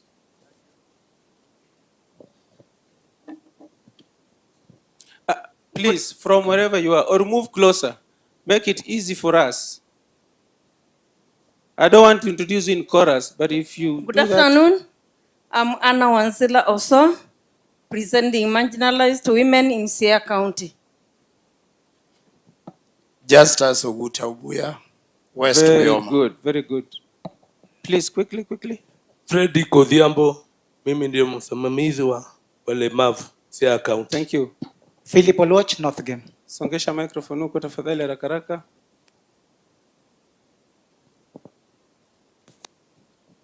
Udwar Peter, Ukwala Ward. Thank you. Susan Okwiri from Game. Kindly, Mr. Speaker, allow me to just make one statement. I would request the cabinet minister to assist us in Game. Game is leading in homicide and the femicide. As a woman leader, I would really request, as much as we are working well with the, your team in Game sub-county, Wagai, where I come from, and our sister Gemu Yala that we work together, we kindly request you to look for a comprehensive approach to end these incidents that are in Game for the safety of our women, men, and the girls, the school-going girls in Game. Thank you. Thank you. Rose Rabinya nominated. Alice Odhiambo nominated, Alega of Song. Dora Bonyo nominated from South Game Ward. Thank you. Eunice Rael Achieng Ndolo, MCA South Sakwa Ward. Thank you. Thank you. I'm CPA Marco Keo, MCA West Assembly. My name is Mercedes Scholastic Amado, and I also just want to mention, Mr. CS, that we are bringing up a bill called Siaya Widows Protection Bill, and these issues that were talked about, terrorists, are going to be addressed there. Thank you. Thank you. Buka Washington Bonyo, North Oyama. Thank you. Edwin Otieno representing Ugunja Ward, also the majority leader Siaya County Assembly. Omondi Michael, South Oyama. When I see Omondi Michael is friends with your friend Kibet Mashamba. Very close friend, he lived there. Podo John, representing Sidindi Ward. Simon Nangule, West Timbo. Cynthia Ndar nominated. Dorothy Oinga, representing youth. Good afternoon, my name is Ben Adala, North Ugenya. Kinyanyi William. CS nafikiria unanifahamu, tumekuwa naye Nairobi miaka mingi tukiwa na Charles Giter na president wetu. Yangu ni machache kidogo. Bwana CS, yangu ni kuuliza, in a police station like Yala, how many police officers are we supposed to be having that OCPD? Because I think in Game Yala, the police officers there, they're not enough. And I've also having a small discussion with the OCPD. He also has a problem. When the officers being transferred there, somewhere, somehow, they influence their way. The transfer is being transferred. So this is also giving a very hard time to the officers manning those stations. So if anything can be done, that any officer above, if you have been posted to a police station, nobody should interfere with the posting. That is also really affecting the police station. All in all, Yala has been having a problem, but I think it's being managed with a few officers that we have. But something should be done, because insecurity in that area is very bad.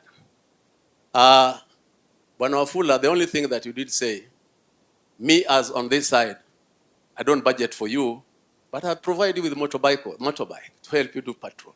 You should give me a thank you. kidole on that. Thank you, thank you, thank you. Yes. Vincent Odawa, North Olega Ward. Gordon Onguru Nyango, MCA representing East Assembly. When I say, I would have wished Gordon Onguru comes from an area where there is gold mining. If you can say just in 1/4 minute. Thank you, Speaker and the Governor and the CS. I would like, as you have said, that my area, we have artisanal mining going on. But the worst situation we have now, as a political leader, you are only looked after when an incident has occurred.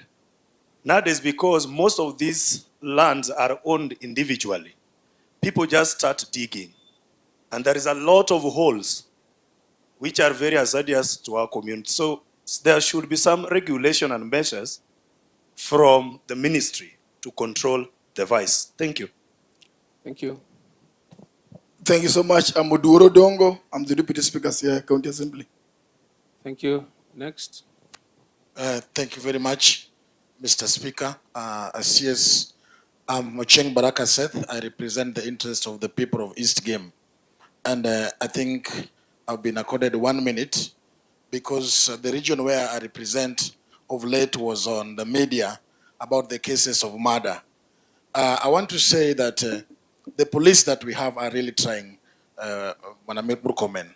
But as much as they are trying, in some instances, some of them lack professionalism.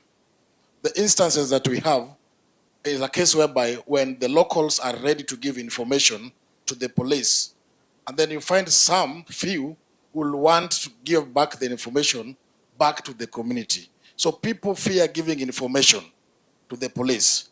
However much they are trying, and from where we come from, as much as there have been many deaths, I want to thank the DCI and the OCS and the OCPD Wafula of Yala that they have tried. But lastly, let us also ensure that when we give out police stations and police posts, let us follow them with resources. We can't have a police station with only 4 policemen, and then we want them to handle all the cases that we have. So as much as they are trying, we should also ensure that we improve on that. I've said that, but it's not the first time I'm meeting you. Thank you. Mheshimiwa Murkomen, the last time I was with you, the timing was very poor, and things were not okay. But today we are here, and I hope everything will be okay. Thank you very much. Allow me to unpack that to the crowd so that you get to know what Mheshimiwa is talking about. In all these things we do, political tolerance is important. There was a time soon after elections when Mheshimiwa Seth Baraka and 2 others went to Nairobi and took a picture with the CS Mheshimiwa Murkomen. That was an issue. When they came back home, we trumped up charges against them as the assembly, and they never liked it. Today, we are very happy. In fact, I'll be bringing him to your office so that we take another picture and brand it broad-based government in Inawezekana. Now, that is the last. May I now ask members of the county executive that are here, you just stand up. We recognize you, so they see us. County Executive Committee, thank you very much for coming. Then members of the county, not members, staff of the county assembly, wherever you are, thank you very much. Thank you for coming. Lastly, Bwana CS, this is the best opportunity because we are recognizing that in all we do, even on security matters, political coexistence is important. Bwana CS, some time back there was demonstrations, and I want you to please understand this. When there were demonstrations in Bondo, a chief in that area had his home burnt down. Because there was no political tolerance, the people who were there accused him, the protesters accused him of having led the police to arrest or shoot a civilian. The police are reported to have executed this. The politicians are accused to have sponsored this. The chief is accused to have identified the person, the officer to have shot. If that happened today, because now there is political tolerance, I am sure the chief's home would not have been burnt down. That civilian would not have been shot dead. And I therefore say that in all this we do, let us strive to ensure that this political tolerance, that is what this country needs.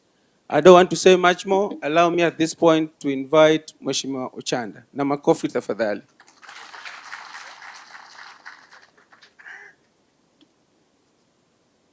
Now, thank you very much, CS. CS, I think from what I've seen, the interface and interaction is superb, it's good. And it's an exercise that I think you need to run on with. And you need to run on with when we escalate it beyond this, say that maybe you also take time to cluster the members of parliament and have time with them. Even after this, you can join Kisumu, Siaya again together for 1 hour or 2, just to see that some of these things, like now I don't have time, but I had much to say. So if that can happen, it may help us a great deal. I only want to mention 1 or 2 things, and very quickly. The first one, the matters lake security. I think we've not taken, or the government has not taken time to understand what the problem there. The problem that we have in the lake may not just be placing these units that we are requesting. Units may be good, may be temporary, but you need to understand that economy. Where the problem is fish. Fish is born in Kenya, and fish goes to Uganda. Fishermen must follow it. It's as simple as that. So it's a bit more complex that when you want to look at it in terms of security alone, there may be more things that you may need to look at. So I request that if you can have a little bit more time, get a small group of people, including myself, those of us who are born and bred there, we'll isolate some of the critical things that we have there. They may not just be issues of security units. The other thing I will bring, CS, is I've been a member of parliament now in Bondo for like 13 or 12 years. I've gone through a lot of experiences now. I may not have that time, but let me isolate to 2 or 3 things. Number one, the image of the police. The image. I don't know, but if this example I want to bring out can help. The new unit, the new sub-county unit that was created, an AP commandant is posted. And then I think in the process, when it is to get new or additional officers, the request is made from different bases and units or different stations. When those stations are releasing 1 or 2 of their staff, they release the worst. They release the worst. So, and that station, where they were headed, or where they were coming to, is basically 800 meters away from my home. All the first 5 officers that got there, the same day, all of them were drunk, all of them didn't know where they were, all of them were running around in the village looking for food, they didn't have anything to eat. Imagine your officers running around in the villages of people that they have never met before, looking for food. And then they were drinking all manner of things that they found there. The following day, what the villagers were saying, is this the meaning of the new sub-county? So if you want to get those who are making the image of the police look the way it sometimes appears, get all the stations or the bases, tell them to isolate for you the people that you give a different assignment. They release for you the worst. And the worst is exactly what the public is seeing as the image of the police. It will help a great deal. The second one, which again is an observation, is you mentioned, you alluded to it. For the period that I've been a member of parliament, I've worked with 13 DCCs. 13 in 13 years. So meaning that an average of 1 per year. Yet there are those that have been there for 3-4 years. So you can imagine, there was a year that I think I worked with 5 different DCCs. So if you are with DCC like that, how will they settle down to work? That's a big problem. Then, in the same way, I've also worked with close to 7 OCPDs in the same period. Most of this, every single time they come in, they are given. Because we know who the criminals that are there. We know the thugs that are there. It to grow for a while, it becomes these big gangs that we are talking about. They start in a very small manner, and they start particularly in these small towns of ours. They are there, whether they are for hire or forever. They are thugs, they are goons, they are bad people, and we know them. People know them. This list, the names are given. Sometimes the beginning of when we have new officers, OCPD, DCIO, our DCs, we give these names. But if you followed the list that was given for the first time that I was there, the first 10 people, I don't think 8 have been arrested. They keep doing the same things. They're the same thugs. When we are talking about stealing of lorries, they are the ones who are mentioned. Talking about stealing of cars across the country up to Busia. They're the ones who are mentioned. Stealing shops and all this, they are the ones who are mentioned. But they are still there. And they are known. What do we do? So that's something that I thought is important that you get to have. Because it's like there's a problem somewhere. where even those who are arrested in one day, the second day they are released, the third day, minus any charges. And I think it's growing. And if you allow it to grow the way it's going, we get into the thugs like now the regional commissioners are fighting within Kisumu. The very final one is another experience again, is in terms of the police and the chiefs. You've mentioned it, let me not go to it so much. But there is a big issue. Then there's a big issue in the criminal justice system in terms of how ODPP and all these things. There are things that when we have time, I want to believe, particularly when we meet with the members of parliament, we can help you isolate them. I sympathize with you, CS. You are the CS that has to be in parliament almost every week to answer this kind of questions. Questions to do with the issues of security. This may be shortened if we have a time, we meet groups of members of parliament, either per region or whatever. Then you reduce your going to parliament to answer these too many little questions about every other thing that is happening. So with that, because of time again, and because I also have an idea how we can get to you, let me stop at that point. Asanteni sana. Oh, yes. Then let me take this singular opportunity to bring our governor, Governor James Orengo. Because we are bringing the governor, there's one or two things that were mentioned. But I think this one's, Governor, if we had a situation where our county commissioner will take this thing and sit down with you, like the issues of, somebody may be blaming you that either they are prisoners or remandees are taken to hospital and then money is required. Sometimes they think you know. So I think maybe they need to take time so that some of those things are put together and you see how to address them. Karibu sana, Governor.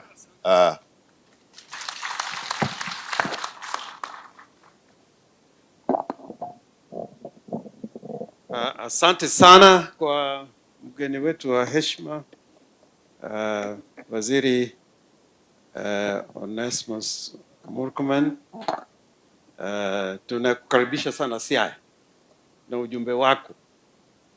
Na tangu uingie asubuhi karibu saa 3:30 saa 4, umekaa na sisi mpaka saa hizi karibu saa 11 inaelekea. Na inaonekana kama tunazidi kuongea, pengine unaweza kulala hapa leo Siaya. Na nasema unaweza kulala Siaya kwa sababu wakati tumekuja hapa nilikumbuka ya kwamba nilipochaguliwa mbunge mara ya kwanza, Rais Moi alikuwa amekuja hapa Siaya, akalala kwa hii nyumba hii. Ili walifanya marekebisho na akalala hapa na akakutana na viongozi wa kutoka katika district yenyewe. Wakati ile ilikuwa ni county. Kwa bahati mbaya mimi sikubaliwa kuingia hapa. Nilirushwa nje kabisa. Lakini mambo imegeuka. Mimi jambo langu la kwanza ni wewe, tumefanya kazi na wewe. Na najua wewe mchapa kazi. Tumefanya kazi katika bunge, najua ujuzi wako na pia mwelekeo na itikadi zako nazijua. Tumefanya kazi si kwa zile miaka 10 tumekuwa kule kwa Senate, lakini wakati ya kuzungumzia mambo ya katiba kulikuwa kwa kamati muhimu sana ambayo ilikuwa na jadili mambo ya ugatuzi. Ukiona ile chapter ya katiba ambao inaongea kwa mambo ya ugatuzi, mkono na fikira za waziri ziko pale ndani.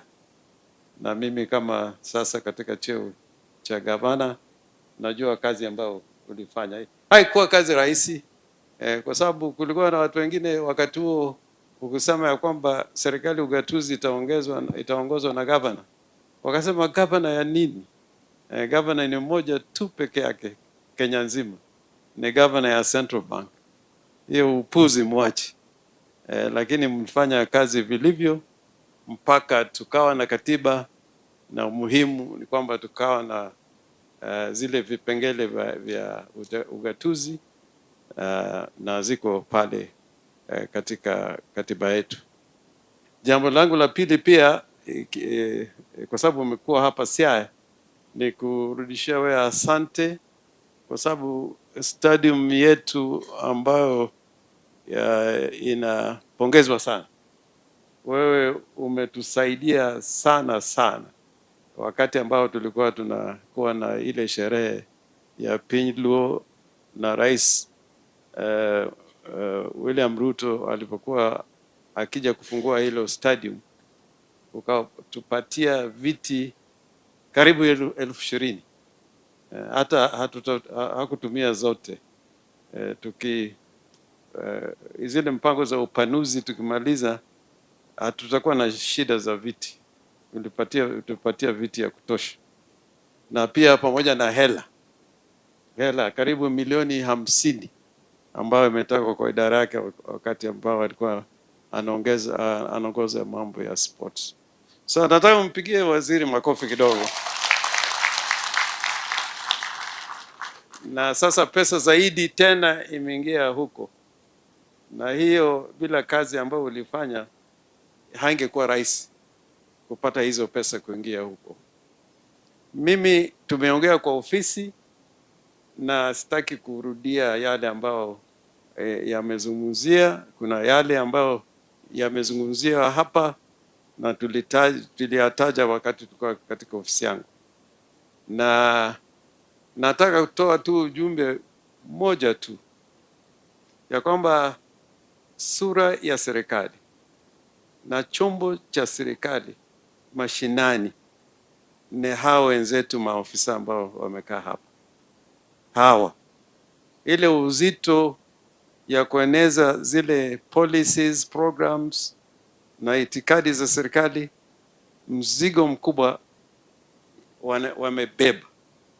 Kwa hivyo mimi nikisikia kueleza zile shida wanayo, hata mimi naona kwamba zikiweza kusuluhishwa haraka, hata mimi nitafurahi sana.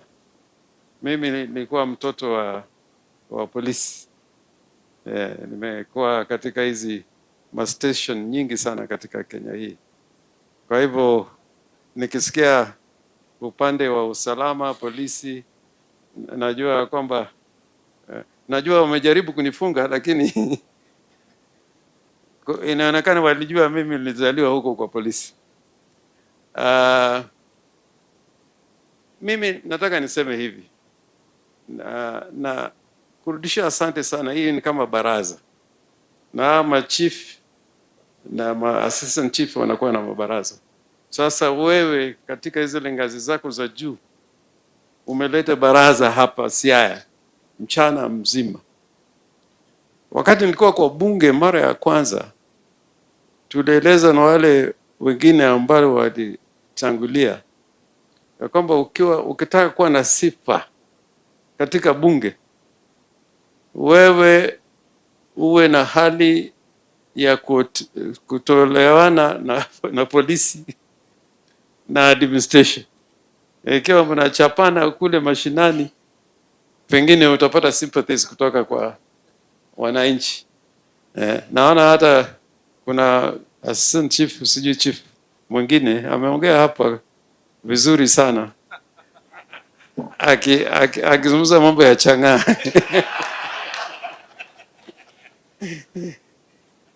Na hiyo ukizungumza na hiyo ni njia ya kupata kura. Lakini maarifa zetu na mwenendo zetu ni tofauti. Lazima tukae kama viongozi na tuyajali yale mahitaji ya wananchi.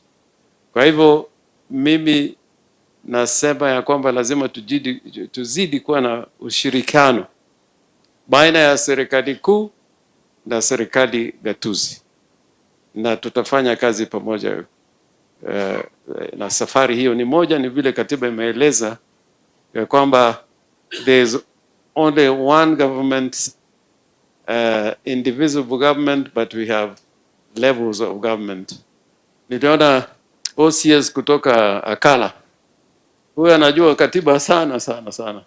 Ya ile Bill of Rights umesoma sana sana. na karibu niseme ya kwamba wewe ungekuwa wakili kuliko kuwa a police officer, but I think we need police officers who understand the Bill of Rights and can apply them even as they work with the government, so that we have true protectors of the Bill of Rights within government. Kwa hivyo mimi kuna maswali vile Bwana Ochanda amesema zile zinahusisha county government, lakini naomba tutakuwa na wakati mwingine tukae chini, kama yale ya kutibiwa na wale mabusu ama watu wameshikwa na polisi ama watu wamepelekwa katika mahospitali wakiwa wamejeruhiwa pengine kwa accident. Hiyo tutaona namna ya kutatua, hatuwezi kushindwa kutatua. Na langu ya mwisho,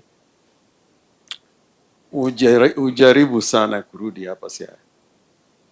Najua ukiendelea kurudi hapa Siaya, hiyo itamaanisha kwamba tunafanya kazi as one nation and one people. And I know you, when we were in government, even when in the Senate, sometimes we were on the opposite sides. But on all the essential issues, we agreed. Hata wakati tunapiga kura upande huu na upande huu, but essentially on fundamental matters tulikuwa tunasikizana.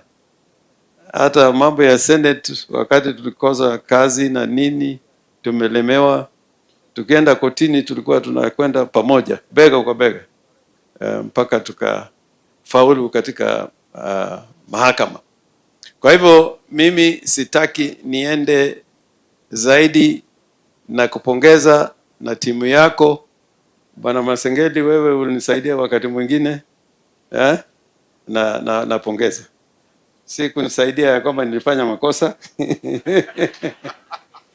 lakini kwa uzuri, na nikapongeza na kupongeza. Asante sana, shukrani, asante.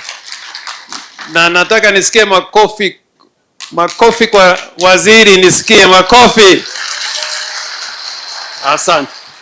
Now, I was doing a political crime. Apparently, Elisha Odhiambo sent a representative. Okay. And we can't allow him to talk at this moment, but he has some letter which I think he was presented to you. So let's recognize that Elisha sent in a representative. I don't want to go with that. Pigia makofi representative ya Mheshimiwa Elisha. Bas, nikimaliza nataka kushukuru sana Mheshimiwa Gavana James Orengo ambaye nimesema tayari. Sikujua kwamba anajua Kiswahili. Nilifikiria mimi niko afadhali kwa mambo ya Kiswahili, lakini nimeona kwamba ako na Kiswahili mufti sana. Ningependa kumpongeza, na nilisema kwamba yeye ni gavana mstahiki ambaye nimekuwa nikimwangalia kwa miaka mingi sana. Mheshimiwa Gavana, hata leo umeonyesha kwamba wewe ni mtu mpole, mnyenyekevu. Kwa kuketi tu hapa na kutusikiliza sisi, nimejifunza kitu kwako, kwamba wewe sio mjeuri vile unakuanga mkali. Unaweza kuwa mkali lakini ni mnyenyekevu. Kwa hivyo tunakushukuru sana kwa kukaa na sisi. Nashukuru Mheshimiwa Ochanda, Mheshimiwa Speaker, umekuja hapa na waenzi sana, na washukuru sana. Ile mambo yote ambayo imesemwa hapa, ningependa kusema kama vile gavana amesema, nitarudi tena. Na siku ya kurudi haitakuwa kwa baraza kama hii. Nitarudi tuende huko mashinani. Tuende tuone mambo ya security ya huko ndani. Tuende baraza kufungua new sub county, kuja kuangalia kazi huko ndani. Sitarudi tena ya kukaa tu sehemu mkutano kama huu. Leo ilikuwa ni kutengeneza base yenye tukirudi sasa tunaona tulikubaliana hivi, tukisonga mbele. Pia ningependa kusema kwamba yale yote Governor Orengo amesema ni kweli. Lakini hajasema kitu moja, kwamba alipokuwa waziri wa mashamba, yeye ndio baba alimwambia atafute CV yangu ndio akanipatia kazi. Kwa hivyo yeye pia amenisaidia hapo awali kutoka ile directives ya Prime Minister na mimi ni kijana ya baba. Hata wakati tulikuwa tunashindana generally nilikuwa watu walikuwa wanani suspect. Nilikuwa generally watu wana suspicious. Yeah, wanagiona hivi na kama kungekuwa na shida naambiwa pigia baba. So mimi nilikuwa natumwa huko nyuma. Mimi nafurahi sana na broad based government kwa sababu I am at home. Nikiwa na hawa nimekuwa na hawa kwa safari ya mbali sana, especially the prime minister tumekuwa na yeye na mheshimiwa James Orengo. Mnajua yeye ni kiongozi tunamtegemea. Hata kwa Senate he used to be, even when he was not the leader, alikuwa ni opinion leader. Akishaongea hiyo maneno hata speaker anakubali, na ilikuwa inaniletea hasara sana. Nilikuwa naona wivu kwamba speaker wa Senate anategemea mtu ya opposition, lakini nashukuru sana tunafanya kazi pamoja. Kwa hivyo nawashukuru, asanteni. Kabla tujaondoka, ningependa kumpatia kwa niaba ya wale wote tumekuja DIG Masengeli afunge mkutano. Thank you so much, sir. CS. I know we are racing against time and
of court. Allow me to talk on two very briefly.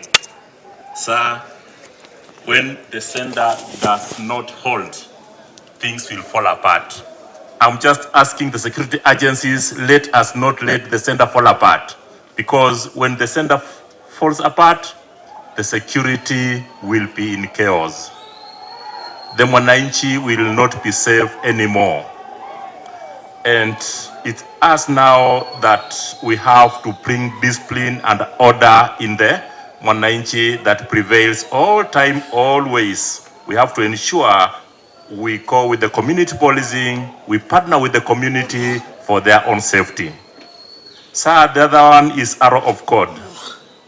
When a man brings home firewood invested with arms, he should not be surprised when he is visited by, or when lizards pay visit to him. Reasons, they are looking for the ants that are invested in the firewood. This one is just a calling for us that the security proverb warns us that those not sensitive with the security, early warnings, if you harbor the criminal as the community, at the end of the day, crime will thrive. And when crime thrives, that will be the end of some orderliness in that area. Thank you, sir. May I just submit that, and may God bless you.